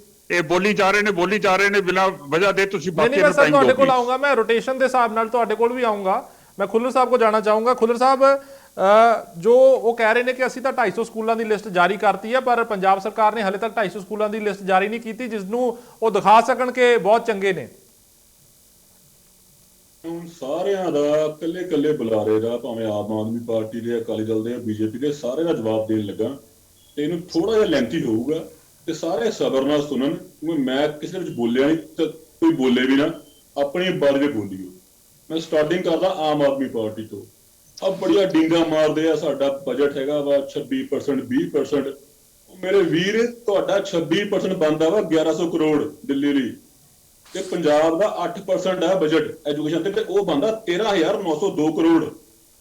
ਤੁਸੀਂ ਆਹ ਕਿਉਂ ਭੁੱਲ ਜਾਂਦੇ ਹੋ? ਤੁਹਾਡਾ ਬਜਟ ਕਿੰਨਾ? ਬਜਟ ਸਾਈਜ਼ ਵੀ ਦੱਸ ਦਿਓ ਆਪਣਾ। 4 ਗੁਣਾ ਵੱਡਾ ਤੁਹਾਡਾ ਦਿੱਲੀ ਨਾਲੋਂ। ਬਜਟ ਸਾਈਜ਼ ਨਹੀਂ ਦੱਸੋਗੇ ਵੀ ਸਾਡਾ ਬਜਟ ਸਾਈਜ਼ ਕਿੱਡਾ ਦਿੱਲੀ ਨਾਲੋਂ? 4 ਗੁਣਾ ਕਿੱਥੇ ਵੱਡਾ ਹੈ? ਕਿਉਂ ਗੱਲਾਂ ਵਿੱਚ ਬੋਲੋ ਨਾ, ਗੱਲਾਂ ਨਾ ਮਾਰਿਆ ਕਰੋ। ਮੈਂ ਕਹੀ ਜਾਂਦਾ ਪਿਆ ਤੁਹਾਡਾ 26% 1100 ਕਰੋੜ ਬਣਦਾ, ਚੈੱਕ ਕਰ ਲਓ। ਠੀਕ ਹੈ ਜੀ। ਤੇ ਰਹੀ ਗੱਲ ਬਜਟ ਛੋਟਾ ਹੈ, ਛੋਟੀ ਸਟੇਟ ਹੈ ਸਾਡੇ ਕੋਲ। ਤੁਹਾਡੇ ਕੋਲ ਸਟੇਟ ਕਿੱਡੀ ਆ? ਭਾਜੀ ਇਹ ਜੇ ਬੰਦੇ ਚੁੱਪ ਕਰਾਓ, ਕਿਉਂ ਵਿੱਚ ਬੋਲੀ ਜਾਂਦੇ ਮੈਨੂੰ ਆਣੀ। ਠੀਕ ਹੈ ਖੁੱਲਰ ਸਾਹਿਬ ਤੁਸੀਂ ਕੰਪਲੀਟ ਕਰੋ। ਇਕਬਾਲ ਜੀ ਮੈਂ ਤੁਹਾਡੇ ਕੋਲ ਆਉਂਗਾ, ਤੁਹਾਡਾ ਰਿਐਕਸ਼ਨ ਲਵਾਂਗਾ। ਖੁੱਲਰ ਸਾਹਿਬ 19,000 ਹੈ ਤਾਂ ਤੁਹਾਡਾ ਬਜਟ ਵੱਡਾ ਹੋਣਾ ਚਾਹੀਦਾ। ਅਗਰ ਆਪਾਂ ਮੰਨਦੇ ਆ ਸਟੇਟ ਵੱਡੀ ਹੈ, ਵੀ ਤੁਸੀਂ ਕੰਪੇਅਰ ਕਿਸ ਬੇਸ ਤੇ ਕਰ ਰਹੇ ਹੋ? ਦਿੱਲੀ ਨੂੰ ਪੰਜਾਬ ਨਾਲ ਹੋਊਗਾ ਨਾ ਬਜਟ ਜਿੱਡਾ ਹੈਗਾ। ਦਿੱਲੀ ਪੰਜਾਬ ਨਾਲ ਇੰਨੀ ਟੈਕਸੇਸ਼ਨ ਜਿੰਨੇ ਲੋਕ ਰਹਿੰਦੇ ਉਹਨਾਂ ਦੀ ਉਨੀ ਟੈਕਸੇਸ਼ਨ ਹੈ। ਸਾਨੂੰ ਕਮਾਈ ਵੀ ਉਨੀ ਹੈ, ਸਾਡੀ ਕਮਾਈ ਤੁਹਾਡੇ ਜਿੰਨੀ ਥੋੜੀ ਹੈ। ਇਕਬਾਲ ਜੀ ਮੈਂ ਤੁਹਾਡੇ ਕੋਲ ਆਉਂਗਾ, ਉਹਨਾਂ ਨੂੰ ਕੰਪਲੀਟ ਕਰ ਲੈਣ ਦਿਓ ਆਪਣੀ ਗੱਲ। Delhi is the capital of India. ਅਗਰ ਤੁਸੀਂ ਨਹੀਂ ਵੀ ਕਰੋਗੇ, ਉਹਦੇ ਨਾਲ ਸੈਂਟਰ ਗਵਰਨਮੈਂਟ ਹੈਲਪ ਕਰਦੀ ਆ ਤੁਹਾਡੀ ਸਟੇਟ ਗਵਰਨਮੈਂਟ ਦੀ ਹਰ ਇੱਕ ਚੀਜ਼ 'ਚ। ਦਿੱਲੀ ਨੂੰ ਅੱਗੇ ਰਹਿਣਾ ਚਾਹੀਦਾ। ਆ ਬਦਕਿਸਮਤੀ ਆ ਕਿ ਦਿੱਲੀ ਨੂੰ ਕੇਜਰੀਵਾਲ ਵਰਗਾ ਮੁੱਖ ਮੰਤਰੀ ਮਿਲਿਆ ਵਾ ਕਿ ਅਗਰ ਕੈਪੀਟਲ ਹੋਣ ਦੇ ਬਾਵਜੂਦ ਉਹ 6ਵੇਂ ਨੰਬਰ ਤੇ ਐਜੂਕੇਸ਼ਨ ਤੇ ਰਹੀ ਗੱਲ BJP ਦੇ ਬੁਲਾਰੇ ਦੀ, ਉਹ ਕਹਿ ਰਹੇ ਸੀਗੇ ਕਿ ਹਾਂਜੀ ਜੀ ਕਾਂਗਰਸ ਨੇ ਆਹ ਕਰਤਾ, ਪੰਜਾਬ 'ਚ ਆਹ ਕਰਤਾ, ਸਟੈਂਡਰਡਸ ਮੇਨਟੇਨ ਨਹੀਂ ਹੋਏ ਐਜੂਕੇਸ਼ਨ ਦੇ। ਮੈਨੂੰ ਆਹ ਦੱਸ ਦੇਣ BJP ਵਾਲੇ ਕਿ ਇਹਨਾਂ ਦਾ ਗੁਜਰਾਤ, ਉੱਤਰ ਪ੍ਰਦੇਸ਼ ਟੌਪ 10 'ਚ ਵੀ ਹੈਗਾ ਵਾ ਐਜੂਕੇਸ਼ਨ ਸੈਕਟਰ ਵਿੱਚ? ਨਹੀਂ ਹੈਗਾ। ਪਹਿਲੇ ਤੇ ਪੰਜਾਬ, ਦੂਜੇ ਤੇ ਚੰਡੀਗੜ੍ਹ, ਤੀਜੇ ਤੇ ਕੇਰਲਾ। ਤੁਸੀਂ ਬਾਕੀ ਫਿਰ ਮੇਰੇ ਅਕਾਲੀ ਦਲ ਵਾਲੇ ਵੀਰ ਕਹਿ ਰਹੇ ਸੀਗੇ ਕਿ ਜੀ ਐਜੂਕੇਸ਼ਨ ਦਾ, ਟੀਚਰ ਦਾ ਬਹੁਤ ਮਾੜਾ ਹਾਲ ਆ। ਆ ਟੀਚਰ ਦਾ ਮਾੜਾ ਹਾਲ ਆ ਹੁਣ 4 ਸਾਲ 'ਚ ਹੋਇਆ ਵਾ। 10 ਸਾਲ ਦੀ ਸਰਕਾਰ ਤੁਹਾਡੀ ਰਹੀ ਆ ਕੰਟੀਨਿਊਸਲੀ। ਤੁਹਾਡੇ ਪ੍ਰਧਾਨ, ਤੁਹਾਡਾ ਮਜੀਠੀਏ ਹੋਣੀ ਡਰਾਮੇ ਕਰ ਰਹੇ ਆ, ਟੈਂਕੀਆਂ ਥੱਲੇ ਜਾ ਕੇ ਫੋਨ ਕਰ ਰਹੇ ਆ ਤੇ ਨਾਲ ਕੈਮਰੇ ਲਾ ਰਹੇ ਆ, ਲਾਈਵ ਕਰਕੇ ਡਰਾਮੇਬਾਜ਼ੀ ਆ। ਹੋਰ ਕੀ ਆ? ਇਸ ਤੋਂ ਵਧੀਆ ਆਪ ਉੱਪਰ ਚੜ ਕੇ ਲਾ ਲੈਂਦੇ। ਆ ਡਰਾਮੇ ਕਾਹਦੇ ਆ? ਤੇ ਰਹੀ ਗੱਲ ਦੂਜੀ ਜੀ, ਆਪਾਂ ਕਹਿ ਰਹੇ ਆ ਬੰਦੇ ਬਾਹਰ ਜਾ ਰਹੇ ਆ। ਸਭ ਤੋਂ ਜ਼ਿਆਦਾ ਆਇਲਟਸ ਵਿੱਚ ਸਕੋਰਿੰਗ ਜਾਂ ਟੌਫਲ ਸਕੋਰਿੰਗ ਪੰਜਾਬੀ ਬੰਦੇ ਕਰ ਰਹੇ ਆ। ਅਗਰ ਉਹਨਾਂ ਦੀ ਨੀਂਹ ਮਜ਼ਬੂਤ ਆ ਇੰਗਲਿਸ਼ ਵਿੱਚ, ਬਾਕੀ ਐਜੂਕੇਸ਼ਨ ਵਿੱਚ, ਉਹ ਸਪੀਕਿੰਗ ਕਰ ਸਕਦੇ ਆ, ਲਿਸਨਿੰਗ ਕਰ ਸਕਦੇ ਆ, ਰਾਈਟਿੰਗ ਕਰ ਸਕਦੇ ਆ। ਕਿਉਂ ਕਰ ਸਕਦੇ ਆ? ਬਿਕੋਜ਼ ਉਹ ਪੰਜਾਬ 'ਚ ਪੜ੍ਹ ਰਹੇ ਆ। ਪੰਜਾਬ 'ਚ ਮੈਂ ਚਲੋ ਮੰਨ ਲੈਣਾ ਕਾਲਜ, ਯੂਨੀਵਰਸਿਟੀ ਲੈਵਲ ਤੇ ਪੰਜਾਬ ਕਮਜ਼ੋਰ ਆ, ਬਟ ਆਪਣਾ ਪ੍ਰਾਇਮਰੀ, ਐਲੀਮੈਂਟਰੀ ਲੈਵਲ ਤੇ ਪੰਜਾਬ ਕਾਫੀ ਉੱਤੇ ਆ। ਤਾਂ ਹੀ ਤਾਂ ਸਿਰਫ ਇੱਕ ਪੰਜਾਬੀ ਤੇ ਕੇਰਲਾ ਵਾਲੇ ਟੌਪ ਨੌਟ ਜੌਬਸ ਕਰ ਰਹੇ ਆ ਪੂਰੇ ਵਰਲਡ ਵਿੱਚ। ਜਿੱਥੇ ਮਰਜ਼ੀ ਦੇਖ ਲਓ। ਉਹ ਕਿਉਂ ਕਰ ਰਹੇ? ਉਹਨੇ ਰੂਟਸ ਮਜ਼ਬੂਤ ਆ। ਰੂਟਸ ਕਿਉਂ ਮਜ਼ਬੂਤ ਆ? ਕਿਉਂਕਿ ਸਕੂਲ 'ਚ ਉਹਨਾਂ ਨੂੰ ਪ੍ਰੋਪਰ ਸਿੱਖਿਆ ਮਿਲੀ ਆ, ਪ੍ਰੋਪਰ ਐਜੂਕੇਸ਼ਨ ਮਿਲੀ ਆ। ਮੈਨੂੰ ਆਹ ਨਹੀਂ ਪੱਲੇ ਪੈਂਦਾ 5 ਸਾਲ ਪੂਰੇ ਚੁੱਪ ਰਹੋਗੇ, ਜਦੋਂ ਇਲੈਕਸ਼ਨ ਆਉਣ ਲੱਗ ਜਾਂਦੇ ਆ ਆਪਣੇ ਹੀ ਸੂਬੇ ਨੂੰ ਭੰਡਣ ਲੱਗ ਜਾਂਦੇ ਆ। ਠੀਕ ਹੈ, ਸਭ ਕੁਝ ਕੀਤਾ। ਠੀਕ ਹੈ ਖੁੱਲਰ ਸਾਹਿਬ, ਠੀਕ ਹੈ, ਤੁਸੀਂ ਆਪਣੀ ਗੱਲ ਰੱਖ ਲਈ ਹੈ। ਭਾਜਪਾ ਦੇ ਬੁਲਾਰੇ ਜੈਬੰਸ ਸਿੰਘ ਜੀ ਜੁੜੇ ਹੋਏ ਨੇ। ਜੈਬੰਸ ਜੀ, ਇੱਕ ਤਾਂ ਉਹ ਇਹ ਕਹਿ ਰਹੇ ਨੇ ਕਿ ਜੋ ਭਾਜਪਾ ਉਹਨਾਂ ਤੇ ਕਾਂਗਰਸ ਤੇ ਇਲਜ਼ਾਮ ਲਗਾ ਰਹੀ ਹੈ ਜਾਂ ਬਾਕੀ ਪਿਛਲੀਆਂ ਸਰਕਾਰਾਂ ਤੇ ਇਲਜ਼ਾਮ ਲਗਾ ਰਹੀ ਹੈ, ਤਾਂ ਉਹ ਕਹਿ ਰਹੇ ਨੇ ਕਿ ਜਿਹੜੇ ਬਾਕੀ ਸੂਬੇ ਨੇ ਉਹਨਾਂ ਦੀ ਗੱਲ ਜਿਹੜੀ ਹੈ ਕੀਤੀ ਜਾਵੇ ਕਿ ਉਹਨਾਂ ਦੇ ਵਿੱਚ ਕਿੰਨਾ ਕੁ ਸਟੈਂਡਰਡ ਹੈਗਾ ਸਿੱਖਿਆ ਦਾ। ਸੌਰਵ ਖੁੱਲਰ ਜੀ ਜਿਸ ਤਰੀਕੇ ਨਾਲ ਕਹਿ ਰਹੇ ਨੇ। ਦੂਜਾ ਮੈਂ ਜਾਣਨਾ ਚਾਹੂੰਗਾ, ਇੱਕ ਗੱਲ ਬਾਰ-ਬਾਰ ਉੱਠਦੀ ਹੈ, ਚਾਹੇ ਉਹ ਪ੍ਰਗਟ ਸਿੰਘ ਹੋਣ, ਨਵਜੋਤ ਸਿੰਘ ਸਿੱਧੂ ਹੋਣ, ਮੁੱਖ ਮੰਤਰੀ ਚੰਨੀ ਹੋਣ, ਇਹ ਉਹ ਗੱਲ ਕਹਿੰਦੇ ਨੇ ਕਿ ਸਾਡਾ ਸੂਬਾ ਹੈ ਔਰ ਦਿੱਲੀ ਇੱਕ ਜਿਹੜੀ ਹੈ ਮਿਊਨਿਸਪਲ ਕਾਰਪੋਰੇਸ਼ਨ ਹੈ। ਇਸ ਗੱਲ ਦਾ ਉਹ ਜ਼ਿਕਰ ਕਰਦੇ ਨੇ। ਇਹ ਜਿਹੜਾ ਵੀ ਕੰਪੈਰੀਜ਼ਨ ਕਰਨਾ ਸਹੀ ਨਹੀਂ ਹੈ। ਤੁਹਾਨੂੰ ਲੱਗਦਾ ਕਿ ਇਹ ਕੰਪੈਰੀਜ਼ਨ ਗਲਤ ਕੀਤਾ ਜਾ ਰਿਹਾ ਜਿਵੇਂ ਕਾਂਗਰਸ ਕਹਿ ਰਹੀ ਹੈ? ਹਾਂਜੀ, ਪਹਿਲੀ ਗੱਲ ਤੇ ਜਿਹੜੀ ਆਪ ਦੇ ਬੁਲਾਰੇ ਨੇ ਕਹੀ ਸੀ ਕਿ ਡਿਕਟੇਟਰ ਮੋਦੀ, ਮੈਂ ਹੁਣੇ ਹੀ ਤੁਹਾਡੇ ਚੈਨਲ ਦੇ ਵਿੱਚ ਡਿਬੇਟ ਸ਼ੁਰੂ ਹੋਣ ਤੋਂ ਪਹਿਲੇ ਸੁਣ ਰਿਹਾ ਸੀਗਾ, ਟੁੱਟੀ ਭੱਜੀ ਪੰਜਾਬੀ ਦੇ ਵਿੱਚ ਕੇਜਰੀਵਾਲ ਬੋਲ ਰਿਹਾ ਸੀਗਾ ਕਿ ਆਪਾਂ ਉਹ ਦਿੱਤੇ 1000 ਰੁਪਏ ਬੇਟੀਆਂ ਨੂੰ, ਬਹੂਆਂ ਨੂੰ। ਉਹਦੇ ਬਾਅਦ ਉਹਦਾ ਇੱਕ ਵਰਡ ਸੀਗਾ, ਕਹਿੰਦਾ ਅਗਰ मैं दे रहा हूं तो दूसरों को क्या तकलीफ हो रही है, मैं दे रहा हूं, अपनी जेब तो दे रहा है केजरीवाल। ये औकात है बीजेपी दे आप दे लीडर्स दी, केजरीवाल दे सामने कि वो अपने लीडर्स नू भी कोई श्रेय नहीं दिंदा कि मेरी पार्टी दे रही है कि मेरे जेड़े पंजाब दे विच बैठे लीडर देणगे वो देणगे, मैं दे रहा हूं है। ये मैं देखिया ओदा। दूसरी गल है आईलैट्स की गल कर रहे थे, आईलैट के विच देखो, आईलैट पंजाब दे विच एक इंडस्ट्री बन गई है। जिथे भी जाओ सब तो ज्यादा मोटरसाइकिल उत्थे ही खड़े हुंदे ने जिथे आईलैट दा क्लासेस लग रही हुंदियां ने। इहदे विच उत्थों दी सैकेंडरी एजुकेशन, प्राइमरी एजुकेशन दा कोई लेना देना नहीं है। वो बेचारे सैकेंडरी एजुकेशन, प्राइमरी एजुकेशन करके उहदे बाद बहुत ज्यादा पैसा खर्च के ते आईलैट पास करदे ने। तीसरी गल आ गई ये म्यूनिसिपल कॉरपोरेशन। ये चलो ये एक एकेडमिक सवाल तुसी मैनू पूछा है ते मैं मानना कि वड्डा सूबा है ते उहदे कोल वड्डे पैसे ने, छोटा सूबा है उहदे कोल छोटे पैसे ने। अपने अपनी बजट की गल नहीं करनी चाहिए, अपने अपने काम की गल करनी चाहिए है कि काम तुसी किन्ना कीता ते उहदे विच दोवें ही फेल हो गए ने। ठीक है, तुहानू लगदा कि बेशक जे सूबा बड़ा हैगा तां उसदे कोल रिसोर्सेज भी उस हिसाब नाल हैगे ने? हाँ जी बिल्कुल रिसोर्सेज हैगे ने, ओदी बजट वड्डी है, ओदे रिसोर्सेज वड्डे ने, ओनू काम भी वड्डा करना है। जो वड्डा हुंदा ओनू वड्डा काम करना हुंदा है, जो छोटा हुंदा ओनू छोटा काम करना हुंदा है। ते इस वास्ते ये अपना पल्ला नहीं झाड़ सकते कह के कि वो बड़ी छोटी स्टेट है ते असी बहुत वड्डी स्टेट आ। अगर ऐसा ही कहना है तो फिर गुजरात दे नाल क्यों ये कंपेयर करते हैं या यूपी दे नाल क्यों कंपेयर करते हैं? यूपी भी तो इन्हां कोलों बहुत ज्यादा वड्डी है, फिर क्यों इन्होंने कहा कि यूपी च जाके देखो की हाल है। इदा तो असी एजुकेशन कितने ठीक ही नहीं कर सकांगे या हेल्थ ही नहीं ठीक कर सकांगे। ये तो this is a very silly argument. जिहदी जिन्नी स्टेट हैगी है उस स्टेट नू अपने तरीके दे नाल अपने डेवलपमेंट करनी हुंदी है ना, अपनी बजट दे नाल करनी हुंदी है। So this is a irrelevant argument. ठीक है कृष्णपाल जी, आऊँगा खुल्लर साहब, मैं तुहाडे कोल रिएक्शन लऊंगा। कृष्णपाल जी, लंबा समा अकाली दल में भी रूल किया है पंजाब के उपर, जिमें कि खुल्लर साहब भी कांग्रेस दे गल कह रहे सी कि एक दिन दे विच हालात माड़े नहीं होए, एक दिन दे विच जिहड़ा वो सिक्ख्या दा पद्धर डाउन नहीं होया हैगा। जे आपां गल करदे हां तां वो तुसीं मंनदे हो कि किते ना किते तुहाडीआं सरकारां दी भी नाकामी रही है उहदे विच? मैं बलदीप जी खुल्लर साहब की गल का भी जवाब दे दूंगा, आम आदमी पार्टी का भी दूंगा। कांग्रेस के जे बजट की गल आपां करिए 2002 तो लैके 2007 तक कांग्रेस की सरकार समय जिहड़ा एजुकेशन ते खर्चा होया सी 9,936 करोड़ होया सी, और 2007 तो लैके 2017 तक एजुकेशन ते 5,576 करोड़ रुपया एजुकेशन ते खर्च होया सी। ये इन्हां दे बजट की हालत है। ये पहली बारी बलदीप जी हिस्ट्री सरकार बनी होनी पूरी, मैं तो कहना दुनिया की हिस्ट्री पहली बारी सरकार बनी होनी जिहड़ी पौने 5 साल एक सरकार नूं चला के लोकां नाल कीते वादियां तो मुनकर होने वास्ते जिन्हें एक बहाना कढ़िया भी क्योंकि कैप्टन अमरिंदर सिंह की सरकार फेल हुई है, कैप्टन अमरिंदर सिंह फेल हुआ, इस करके असीं तुहानूं डिलीवर नहीं कर सके, हुण तुहानूं असीं 6 महीने च डिलीवर करके दिखावांगे। ये कांग्रेस सरकार जिहड़े खुल्लर साहब कह रहे हैं भी असीं मजीठिया साहब उत्थे चले जाते हैं, सुखबीर जी चले जाते हैं, साडी मॉरल ड्यूटी बनती है जिहड़ा टीचर अपने अध्यापक अपने हक वास्ते सड़क ते खड़ा हुए ਉਹਦੇ ਨਾਲ ਖੜਨਾ, ਉਹਦੀ ਆਵਾਜ਼ ਚ ਆਵਾਜ਼ ਬਣਾਉਣਾ ਬਤੌਰ ਵਿਰੋਧੀ ਤੇ ਸਾਡੀ ਜ਼ਿੰਮੇਵਾਰੀ ਹੈ। ਅਸੀਂ ਇਹ ਜ਼ਿੰਮੇਵਾਰੀ ਪੂਰੀ ਤਨਦੇਹੀ ਨਾਲ ਨਿਭਾਵਾਂਗੇ, ਲੋਕਾਂ ਦੀ ਆਵਾਜ਼ ਚੁੱਕਾਂਗੇ।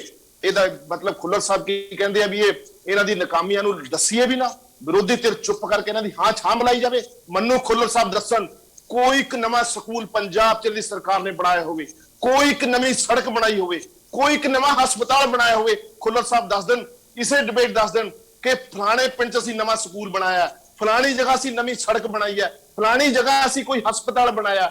ਉਹ ਤੁਹਾਡੇ ਤਾਂ ਟੀਚਰ ਨਹੀਂ ਪੂਰੇ ਹੋ ਰਹੇ, ਤੁਹਾਡੇ ਤਨਖਾਹ ਨਹੀਂ ਦੇ ਹੋ ਰਹੀਆਂ, ਹਾਈ ਕੋਰਟ ਦੇ ਫੈਸਲੇ ਤੁਸੀਂ, ਮੈਂ ਇਸ ਗੱਲਾਂ 'ਚ ਪੈਣਾ ਨਹੀਂ ਸੀ ਚਾਹ ਰਿਹਾ, ਪਰੰਤੂ ਖੁੱਲਰ ਸਾਹਿਬ ਨੇ ਗੱਲ ਇਸ ਤਰੀਕੇ ਨਾਲ ਕੀਤੀ ਹੈ। ਮੈਂ ਪਹਿਲਾਂ ਵੀ ਬੇਨਤੀ ਕੀਤੀ ਸੀ ਕਿ ਸਾਰੇ ਕੋ ਪੈਨਲਿਸਟਾਂ ਨੂੰ ਹੈਲਥ ਐਂਡ ਐਜੂਕੇਸ਼ਨ ਦੇ ਮਾਮਲੇ 'ਚ ਸੀਰੀਅਸ ਹੋ ਜਾਣਾ ਚਾਹੀਦਾ, ਵੋਟਾਂ ਦੀ ਰਾਜਨੀਤੀ ਤੋਂ ਉੱਪਰ ਦੇਖਣਾ ਚਾਹੀਦਾ। ਬਜਟ ਦਾ ਜ਼ਿਆਦਾ ਹਿੱਸਾ ਮੈਂ ਕਹਿੰਦਾ ਸਰਕਾਰ ਕੋਈ ਵੀ ਹੋਵੇ ਹੈਲਥ ਐਂਡ ਐਜੂਕੇਸ਼ਨ ਤੇ ਅਗਰ ਖਰਚੇਗੀ ਤਾਂ ਬਾਕੀ ਖਰਚੇ ਘਟਾ ਦੇ, ਉਹਦਾ ਕੋਈ ਸਮਾਜ ਤੇ ਅਸਰ ਨਹੀਂ ਪੈਣਾ। ਹੈਲਥ ਐਂਡ ਐਜੂਕੇਸ਼ਨ ਨੂੰ ਜਦ ਤੱਕ ਅਸੀਂ ਪ੍ਰਾਇੋਰਟੀ ਨਹੀਂ ਬਣਾਵਾਂਗੇ, ਜਦ ਤੱਕ ਇਹਨੂੰ ਵੋਟਾਂ ਦਾ ਹਥਿਆਰ ਵਜੋਂ ਵਰਤਾਂਗੇ। ਮੇਰੇ ਵੀਰ ਆਮ ਆਦਮੀ ਪਾਰਟੀ ਵਾਲੇ ਕਹਿ ਰਹੇ ਸੀ ਕਿ ਉੱਥੋਂ ਦੱਸਣ ਆਉਂਦੇ ਆ ਦਿੱਲੀ, ਦੱਸਣ ਨਹੀਂ ਆਏ, ਉਹ ਡੀਓ ਦੀ ਤਰ੍ਹਾਂ ਸਕੂਲ ਚ ਆਏ ਆ, ਇੱਕ ਚ ਉਹ ਕਮੀ ਦੇਖਣ ਆਏ ਆ, ਉਹ ਮੋਡਲ ਨਹੀਂ ਦੱਸਣ ਆਏ। ਇਹਦਾ ਮਤਲਬ ਕਮੀ ਹੈਗੀ। ਹਾਂ ਕਮੀ ਤਾਂ ਮੈਂ ਆਪ ਕਹਿ ਰਿਹਾ ਕਮੀ ਹੈਗੀ ਹੈ, ਬਸ ਫਿਰ ਕਮੀ ਦੱਸ ਰਿਹਾ ਤਾਂ ਇਕਬਾਲ ਜੀ ਕਮੀ, ਮੈਂ ਕਮੀਆਂ ਤੋਂ ਨਹੀਂ ਮੁਨਕਰ ਹੋ ਰਿਹਾ, ਕਮੀਆਂ ਹੈਗੀਆਂ ਤਾਂ ਹੀ ਅਸੀਂ ਰੋ ਰਹੇ ਹਾਂ ਬੈਠੇ।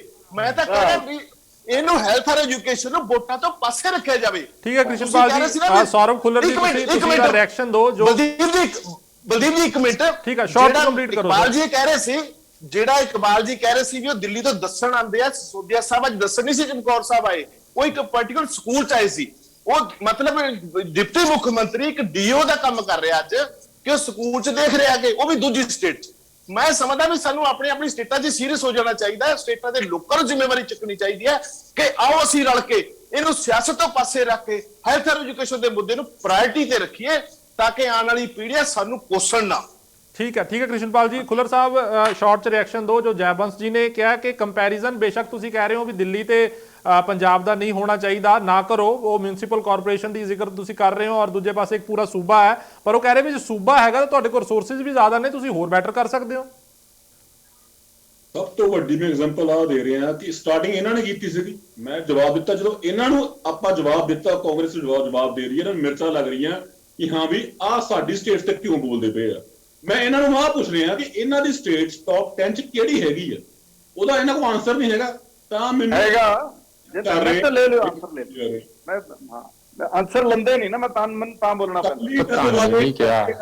ਜੀ ਤੁਸੀਂ ਕਿਹੜਾ ਨਵਾਂ ਸਕੂਲ ਬਣਾਇਆ, ਨਵੀਂ ਸੜਕ ਬਣਾਈ, ਆਨਸਰ ਕਰ ਦੋ, ਆਨਸਰ ਦੇ ਦੇਣਾ। ਅਕਾਲੀ ਦਲ ਵਾਲਿਆਂ ਨੂੰ ਮੇਰਾ ਜਵਾਬ ਆ ਵਾ ਕਿ ਤੁਸੀਂ ਜਿਹੜੇ ਸਕੂਲ ਬਣਾਏ ਸੀਗੇ, ਜਿਹੜੇ ਬਿਲਡਿੰਗਸ ਬਣਾਈਆਂ ਸੀ, ਇਨਫਰਾਸਟ੍ਰਕਚਰ ਇੰਨਾ ਲੋ ਕੁਆਲਿਟੀ ਦਾ ਸੀਗਾ, ਅਸੀਂ ਤਾਂ ਉਹਨੂੰ ਮੇਨਟੇਨ ਕਰਦੇ ਹੀ ਮਰ ਗਏ। ਸੜਕਾਂ ਇੰਨੀਆਂ ਲੋ ਕੁਆਲਿਟੀ ਦੀਆਂ, ਉਹਨੂੰ ਮੇਨਟੇਨ ਕਰਦੇ ਹੀ ਮਰ ਗਏ। ਤੇ ਜਿਹੜੇ ਟੀਚਰ ਆਪਾਂ ਹੁਣ ਤੁਸੀਂ ਸਾਰੇ ਆਪਾਂ ਕਹਿ ਰਹੇ ਆ ਕਿ ਟੀਚਰਸ ਨੂੰ ਤੁਸੀਂ ਦੇ ਨਹੀਂ ਰਹੇ, ਆ ਟੀਚਰਸ ਰੱਖੇ ਕਿੰਨੇ ਸੀਗੇ? ਤੁਸੀਂ ਕੰਟਰੈਕਟ ਬੇਸ ਤੇ ਤੁਸੀਂ ਸਟਾਰਟਿੰਗ ਕੀਤਾ, ਤੁਸੀਂ ਰੱਖਿਆ ਸੀਗਾ, ਤੁਸੀਂ ਉਹਦਾ ਪੱਕੇ ਕਰ ਜਾਂਦੇ ਹੈਗਾ ਸਰਕਾਰ ਚ ਆਪਣੀ, ਤੁਸੀਂ ਕਿਉਂ ਨਹੀਂ ਪੱਕੇ ਕੀਤੇ? ਇਹਦਾ ਜਵਾਬ ਦੇ ਦਿਓ। ਜਵਾਬ ਦਿਓ, ਉਸ ਤੋਂ ਬਾਅਦ ਮੈਂ ਕੰਕਲੂਡ ਕਰਾਂਗਾ ਪ੍ਰੋਫੈਸਰ ਸਾਹਿਬ ਨਾਲ। ਨਹੀਂ, ਪੱਕੇ ਤੇ ਕਰਤੇ ਸੀਗੇ, ਪਰ ਉਹ ਕਾਗਜ਼ 'ਚ ਹੀ ਪੱਕੇ ਹੋਏ, ਅਸਲੀਅਤ 'ਚ ਪੱਕੇ ਨਹੀਂ ਹੋਏ। ਜਾਣ ਲੱਗੇ 27,000 ਜਿਹੜੇ ਆ ਦਸਤਖਤ ਕਰਤੇ ਸੀ ਵੀ ਇਹ ਹੁਣੇ ਪੱਕੇ ਆ, ਪਰ ਉਹ ਹੁਣੇ ਕਿੱਥੋਂ ਸੀਗੇ? ਉਹ ਤੇ ਚਲੋ ਮਤਲਬ ਰਾਜਨੀਤੀ, ਇਹ ਗੱਲ ਠੀਕ ਆ। ਕ੍ਰਿਸ਼ਨਪਾਲ ਜੀ, ਤੁਹਾਡੀ ਉਂਗਲ ਦੀ ਕੋਈ ਵੈਸੇ ਨਹੀਂ, ਤੁਸੀਂ ਬੜੀ ਝੰਡੀ ਖੜੀ ਕੀਤੀ, ਤੁਹਾਡਾ ਬੜਾ ਹਾਈ ਸਟੈਂਡ ਆ ਅੱਜ, ਮੈਂ ਦੇਖੋ ਖੁਦ ਕਹਿ ਰਿਹਾ ਆ ਕਿ ਇਸ ਨੂੰ ਆਪਾਂ ਸੀਰੀਅਸ ਹੋਈਏ। ਸਰਕਾਰ ਕੋਈ ਵੀ ਹੋਵੇ, ਜੇ ਝੁੱਗਾ ਗਲਿਆ ਤੇ ਰਲ ਮਿਲ ਕੇ ਹੀ ਹੋਇਆ। ਅਫਸੋਸ ਆ ਅਸੀਂ ਪ੍ਰਾਇੋਰਟੀ ਤੇ ਨਹੀਂ ਰੱਖਦੇ ਇਸ ਨੂੰ, ਹੋਰ ਗੱਲਾਂ ਤੇ ਇੱਧਰ ਉੱਧਰ ਤੁਰੇ ਫਿਰਦੇ ਆ, ਇੰਡਸਟਰੀ ਦੇ ਮੇਲੇ ਲਾਉਨੇ ਆ, ਹੋਰ ਕਈ ਕੁਛ ਇੱਧਰ ਉੱਧਰ ਗੱਲਾਂ ਕਰਦੇ ਆ। ਪੈਸੇ ਵੰਡਣ ਤੇ ਬੜਾ ਜ਼ੋਰ ਆ, ਪੈਸੇ ਨੂੰ ਇਨਵੈਸਟ ਕਰਕੇ ਪੰਜਾਬ ਨੂੰ ਖੁਸ਼ਹਾਲ ਕਿਵੇਂ ਕਰਨਾ ਉਹ ਨਹੀਂ ਹੈ। ਆ ਲੈ ਤੂੰ ਲੈ ਲਾ, ਆ ਲੈ ਲੈ। ਮੋਦੀ ਜੀ ਨੇ 6,000 ਦੇਤੇ ਤੇ ਸਾਲ ਦੇ ਕਿਸਾਨਾਂ ਨੂੰ, ਇਹ ਕੇਜਰੀਵਾਲ ਜੀ ਕਹਿੰਦੇ ਮੇਰੇ ਕੋਲ 12,000 ਲੈ ਲਓ, ਮੈਂ ਉਹਦੇ ਨਾਲ ਦੁੱਗਣਾ ਚੰਗਾ। ਇਹ ਕੰਮ ਬੰਦ ਕਰੋ, ਇਹ ਕੰਮ ਨਾ ਕਰੋ। ਉਹਨਾਂ ਪੈਸਿਆਂ ਦਾ ਇਸਤੇਮਾਲ ਕਰੋ, ਵੋਟਾਂ ਨਾ ਖਰੀਦੀਏ ਆਪਾਂ ਪੈਸੇ ਦੇ ਨਾਲ। 12,000 ਕਰੋੜ ਰੁਪਇਆ ਥੋੜਾ ਇਸ ਸੂਬੇ ਦੇ ਜਿਹੜਾ ਪਹਿਲਾਂ ਹੀ ਕਰਜ਼ਾਈ ਹੈ, ਜੇ ਆਪਾਂ ਉਹ 12,000 ਕਰੋੜ ਰੁਪਇਆ ਆਪਾਂ ਕਹਿੰਦੇ ਕਿ ਫ੍ਰੀ ਐਜੂਕੇਸ਼ਨ ਅਸੀਂ ਸਾਰੀਆਂ ਬੱਚੀਆਂ ਨੂੰ ਦਿੰਨੇ ਆ, ਪਹਿਲੀ ਜਮਾਤ ਤੋਂ ਲੈ ਕੇ PhD ਤੱਕ, ਜਿੱਥੇ ਵਜ਼ੀਫਿਆਂ ਦੀ ਲੋੜ ਹੈ ਵਜ਼ੀਫੇ ਵੀ ਦਿਆਂਗੇ, ਪਰ ਕਿਸੇ ਵੀ ਔਰਤ ਨੂੰ, ਇਹ ਕੋਈ ਸਾਡਾ ਅਲੋਕਾਰ ਕੰਮ ਨਹੀਂ ਹੈ। ਮੈਨੂੰ ਜਿੱਥੋਂ ਤੱਕ ਲੱਗਦਾ ਕਿ ਗੁਜਰਾਤ ਵਿੱਚ ਇਹ ਆਲਰੇਡੀ ਹੈ। ਆਪਾਂ ਕਿਉਂ ਨਹੀਂ ਇਹੋ ਜਿਹਾ ਕੋਈ ਇਨੀਸ਼ੀਏਟਿਵ ਲੈਂਦੇ ਕਿ ਜਿੱਥੇ ਸਾਡੀ ਐਜੂਕੇਸ਼ਨ ਸਿਸਟਮ ਮਜ਼ਬੂਤ ਹੋਵੇ, ਲੋਕ ਇੱਜ਼ਤ ਮਾਣ ਦਾ ਜੀਵਨ ਜੀਣ, ਨਾ ਕਿ ਉਹ ਭੀਖ ਮੰਗਿਆ ਵਾਂਗੂ ਮੈਨੂੰ ਆਹ ਦੇ ਦਿਓ, ਮੈਨੂੰ ਆਹ ਦੇ ਦਿਓ, ਉਹਦੇ ਦੇਖੀ ਜਾਣ ਮੂੰਹ ਵੱਲ ਸਰਕਾਰ ਦੇ ਤੇ ਮਗਰੋਂ ਧੱਕੇ ਧੁੱਕੇ ਖਾ ਕੇ ਆਪਣਾ ਜੀਵਨ ਬਤੀਤ ਕਰਕੇ ਨਿਕਲ ਜਾਣ। ਇਹ ਪੰਜਾਬ ਦੇ ਨਾ ਇਤਿਹਾਸ ਨੂੰ, ਨਾ ਸੱਭਿਆਚਾਰ ਨੂੰ, ਨਾ ਸੋਚ ਨੂੰ ਬਿਲਕੁਲ ਸੂਟ ਨਹੀਂ ਕਰਦਾ। ਇਸ ਲਈ ਮੇਰੀ ਤੇ ਬੇਨਤੀ ਹੈ ਕਿ ਪੰਜਾਬੀ ਐਜੂਕੇਸ਼ਨ ਸਿਸਟਮ ਦੇ ਵਿੱਚ ਰਹੇ ਹੋ, ਤੁਸੀਂ ਪੜਾਇਆ ਪੰਜਾਬ ਯੂਨੀਵਰਸਿਟੀ ਦੇ ਵਿੱਚ, ਇੱਧਰ ਉੱਧਰ ਜਿਹੜਾ ਨਾ ਜੀ ਤੁਸੀਂ ਪੰਜਾਬ ਯੂਨੀਵਰਸਿਟੀ ਦੇ ਵਿੱਚ ਪੜਾਇਆ ਹੈਗਾ। ਮੈਂ ਤੁਹਾਡੇ ਤੋਂ ਉਹ ਖਾਸ ਪੁਆਇੰਟਸ ਜਾਨਣਾ ਚਾਹੂੰਗਾ ਵੀ ਜਿਹੜੇ ਖਾਸ ਤੌਰ ਤੇ ਪਹਿਲਾਂ ਸਰਕਾਰਾਂ ਵੱਲੋਂ ਐਡਰੈਸ ਕੀਤੇ ਜਾਣ ਐਜੂਕੇਸ਼ਨ ਸਿਸਟਮ ਨੂੰ ਵਧੀਆ ਬਣਾਉਣ ਦੇ ਲਈ, ਕਿਉਂਕਿ ਤੁਸੀਂ ਉਸ ਸਿਸਟਮ ਦਾ ਹਿੱਸਾ ਰਹੇ ਹੋ। ਨਹੀਂ ਬਿਲਕੁਲ ਕੋਈ ਗੱਲ ਨਹੀਂ ਹੋਈ। ਮੈਂ ਤੇ ਖੁਦ ਗਵਰਨਮੈਂਟ ਸਕੂਲ ਚੋਂ ਪੜਿਆ। ਹੁਣ ਨੋਰਮ ਨਹੀਂ ਰਹੇ। ਸਾਡੇ ਵੇਲੇ ਜਦੋਂ DEO ਨੇ ਆਉਣਾ ਹੁੰਦਾ ਸੀ ਤੇ 7 ਦਿਨ ਪਹਿਲਾਂ ਤਿਆਰੀਆਂ ਹੁੰਦੀਆਂ ਸੀ। ਮੈਂ ਅੱਗੇ ਵੀ ਇੱਕ ਦਿਨ ਕਿਹਾ ਸੀਗਾ ਕਿ ਮੈਂ ਇੱਕ ਸਕੂਲਾਂ ਦੇ ਵਿੱਚ ਕੁਝ ਵਿਜ਼ਿਟ ਕਰਦਾ, ਮੈਨੂੰ ਅੱਜ ਤੋਂ ਇਹ 15 ਸਾਲ ਪਹਿਲਾਂ ਦੀ ਗੱਲ ਆ। ਮੈਂ ਲੁਧਿਆਣੇ ਗਿਆ ਤੇ ਉੱਥੇ DEO ਪ੍ਰਾਇਮਰੀ ਦਾ ਕਹਿੰਦੇ ਲੱਗ ਗਿਆ, ਦੇਖਿਆ ਤੇ ਦਾਰੂ ਪੀ ਕੇ ਬੈਠਾ ਸੀ। ਹੁਣ ਕਿੱਥੇ ਕਿਤਨਾ ਕੰਮ ਹੋਊਗਾ ਜਦੋਂ ਕੰਮ ਦਾ ਕਰਵਾਉਣ ਵਾਲੇ ਕਰਨ ਵਾਲੇ ਇਹ ਬਹੁਤ ਇਹਦੇ ਚ ਹੈਗਾ। ਜੇ ਅਸੀਂ ਇਹਨੂੰ ਆਪਣਾ ਸਮਝ ਕੇ ਕੰਮ ਕਰੀਏ ਕੋਈ ਗੱਲ ਨਹੀਂ ਹੈ, ਲੋਕ ਥੋੜੀ ਕਿਤੇ ਮਾੜੇ ਹੈਗੇ। ਜਿਹੜੀ ਗੱਲ ਮੈਂ ਇੱਥੇ ਇਹ ਵੀ ਜਵਾਬ ਦੇ ਦਿਆਂ ਨਾਲ ਆਪਾਂ ਕੰਮ ਦੇਖੋ, ਪਹਿਲਾਂ ਤੇ ਨੌਕਰੀਆਂ ਜਿਹੜੇ ਸਹੀ ਟੀਚਰ ਹੋਣ। ਕ੍ਰਿਸ਼ਨਪਾਲ ਜੀ, ਦਿੱਲੀੋਂ ਪੈਸੇ ਆਏ, NGO ਦੇ ਨਾਂ ਤੇ ਆਏ, ਦਿੱਲੀ ਨੇ ਦਿੱਤੇ। ਇੱਕ ਦੀ ਜਗ੍ਹਾ ਅਸੀਂ 3 ਟੀਚਰ ਰੱਖ ਲਏ। ਹੁਣ ਉਹ 3 ਟੀਚਰਾਂ ਨੇ ਹੁਣ ਤਿੰਨਾਂ ਦੀਆਂ ਤਨਖਾਹਾਂ ਹੀ ਮੰਗਣੀਆਂ ਸੀ। ਇਹ ਰੌਲਾ ਪੈ ਗਿਆ। ਹੁਣ ਆ ਬੜੀਆਂ ਦਿੱਕਤਾਂ ਹੋਈਆਂ ਆ। ਇਹ ਸਾਰਿਆਂ ਨੇ ਰਲਾ ਕੇ ਹੀ ਮੈਂ ਕੀਤਾ। ਚਲੋ ਉਹ ਤੇ ਹੁਣ ਲੰਮੀਆਂ ਕਹਾਣੀਆਂ ਹੈਗੀਆਂ। ਮੇਰਾ ਤੇ ਇੰਨਾ ਹੀ ਕਹਿਣਾ ਕਿ ਜੇ ਆਪਾਂ ਇਸ ਨੂੰ ਸੁਧਾਰਨਾ ਚਾਹੀਏ ਤੇ ਚੰਗੇ ਟੀਚਰ, ਚੰਗੇ ਸਕੂਲ, ਚੰਗੀਆਂ ਸਹੂਲਤਾਂ ਦਈਏ। ਕੋਈ ਲੋੜ ਨਹੀਂ ਹੈ ਸਾਨੂੰ ਪ੍ਰਾਈਵੇਟ ਸਕੂਲਾਂ ਦੀ, ਕੋਈ ਲੋੜ ਨਹੀਂ ਹੈ ਸਾਨੂੰ ਪ੍ਰਾਈਵੇਟ ਯੂਨੀਵਰਸਿਟੀਆਂ ਦੀ। ਹੋਰ 2-3 ਯੂਨੀਵਰਸਿਟੀਆਂ ਬਹੁਤ ਵਧੀਆ ਹੋ ਸਕਦਾ, ਲੋਕ ਪੜ੍ਹਨਾ ਚਾਹੁੰਦੇ ਆ, ਪਰ ਉਹਨਾਂ ਨੂੰ ਅਫਸੋਸ ਕਿ ਉਹ ਨਿਰਾਸ਼ ਹੋ ਕੇ ਚਲੇ ਜਾਂਦੇ ਆ। ਉਹਨਾਂ ਨੂੰ ਕੋਈ ਉਹ ਜਿਹੜਾ ਮਿਲਣਾ ਚਾਹੀਦਾ, ਉੱਥੇ ਪੜ੍ਹਾਈ ਮਿਲਣੀ ਚਾਹੀਦੀ ਆ, ਉਹ ਨਹੀਂ ਮਿਲ ਰਹੀ। ਟੀਚਰ ਜੇ ਸੜਕਾਂ ਨੇ ਹੋਣਗੇ ਤੇ ਪੜ੍ਹਾਈ ਕਿ ਨਹੀਂ ਕਰਾਉਣੀ, ਤੁਸੀਂ ਇੱਥੋਂ ਹੀ ਅੰਦਾਜ਼ਾ ਲਾ ਲਓ। ਠੀਕ ਹੈ ਪ੍ਰੋਫੈਸਰ ਸਾਹਿਬ, ਮੇਰੇ ਕੋਲ ਸਮਾਂ ਸਮਾਪਤ ਹੋ ਚੱਲਿਆ। ਸੋ तमाम ਮਹਿਮਾਨਾਂ ਦਾ ਡਿਬੇਟ ਦੇ ਵਿੱਚ ਜੁੜੇ, ਅਕਾਲੀ ਦਲ ਤੋਂ ਕ੍ਰਿਸ਼ਨਪਾਲ ਸ਼ਰਮਾ, ਭਾਜਪਾ ਤੋਂ ਜੈਬੰਤ ਸਿੰਘ ਜੀ ਔਰ ਸਿਆਸੀ ਮਾਹਰ ਪ੍ਰੋਫੈਸਰ ਮਨਜੀਤ ਸਿੰਘ ਦੀ, ਔਰ ਕਾਂਗਰਸ ਤੋਂ ਸੌਰਵ ਖੁੱਲਰ ਤੇ ਇਕਬਾਲ ਸਿੰਘ ਆਮ ਆਦਮੀ ਪਾਰਟੀ ਤੋਂ, तमाम ਮਹਿਮਾਨਾਂ ਦਾ ਬਹੁਤ ਬਹੁਤ ਧੰਨਵਾਦ। ਡਿਬੇਟ ਕਰ ਰਹੇ ਸੀ ਕਿ ਜੋ ਐਜੂਕੇਸ਼ਨ ਸਿਸਟਮ ਹੈ ਜਿਸ ਨੂੰ ਲੈ ਕੇ ਲਗਾਤਾਰ ਪੰਜਾਬ ਤੇ ਦਿੱਲੀ ਦੀ ਸਰਕਾਰਾਂ ਨੇ ਜਿਹੜੀਆਂ ਉਹ ਆਮੋ ਸਾਹਮਣੇ ਨੇ, ਪਰ ਲੋਕ ਇਹ ਚਾਹੁੰਦੇ ਨੇ ਕਿ ਜੋ ਅਧਿਆਪਕ ਸੜਕਾਂ ਦੇ ਉੱਪਰ ਪ੍ਰਦਰਸ਼ਨ ਕਰ ਰਹੇ ਨੇ ਉਹ ਉਹਨਾਂ ਦੀਆਂ ਮੰਗਾਂ ਕਿਤੇ ਨਾ ਕਿਤੇ ਮੰਨੀਆਂ ਜਾਣ, ਜੋ ਟੈਂਕੀਆਂ ਤੇ ਚੜੇ ਹੋਏ ਨੇ, ਟਾਵਰਾਂ ਤੇ ਚੜੇ ਹੋਏ ਨੇ। ਔਰ ਦੂਜੇ ਪਾਸੇ ਜੋ ਸਰਕਾਰੀ ਸਿਸਟਮ ਹੈਗਾ, ਸਰਕਾਰੀ ਸਕੂਲ ਹੈਗੇ ਨੇ, ਉਹ ਹੋਰ ਜ਼ਿਆਦਾ ਬਿਹਤਰ ਹੋਣ। ਨਿੱਜੀ ਪ੍ਰਾਈਵੇਟਾਈਜੇਸ਼ਨ ਦੇ ਨਾਲੋਂ ਉਹ ਤਾਂ ਹੀ ਸਰਕਾਰਾਂ ਜਿਹੜੀਆਂ ਨੇ ਉਹ ਲੋਕ ਚੁਣਦੇ ਨੇ ਔਰ ਚਾਹੁੰਦੇ ਨੇ ਕਿ ਸਰਕਾਰੀ ਇੰਸਟੀਟਿਊਸ਼ਨਸ ਦੇ ਉੱਪਰ ਕੰਮ ਹੋਵੇ।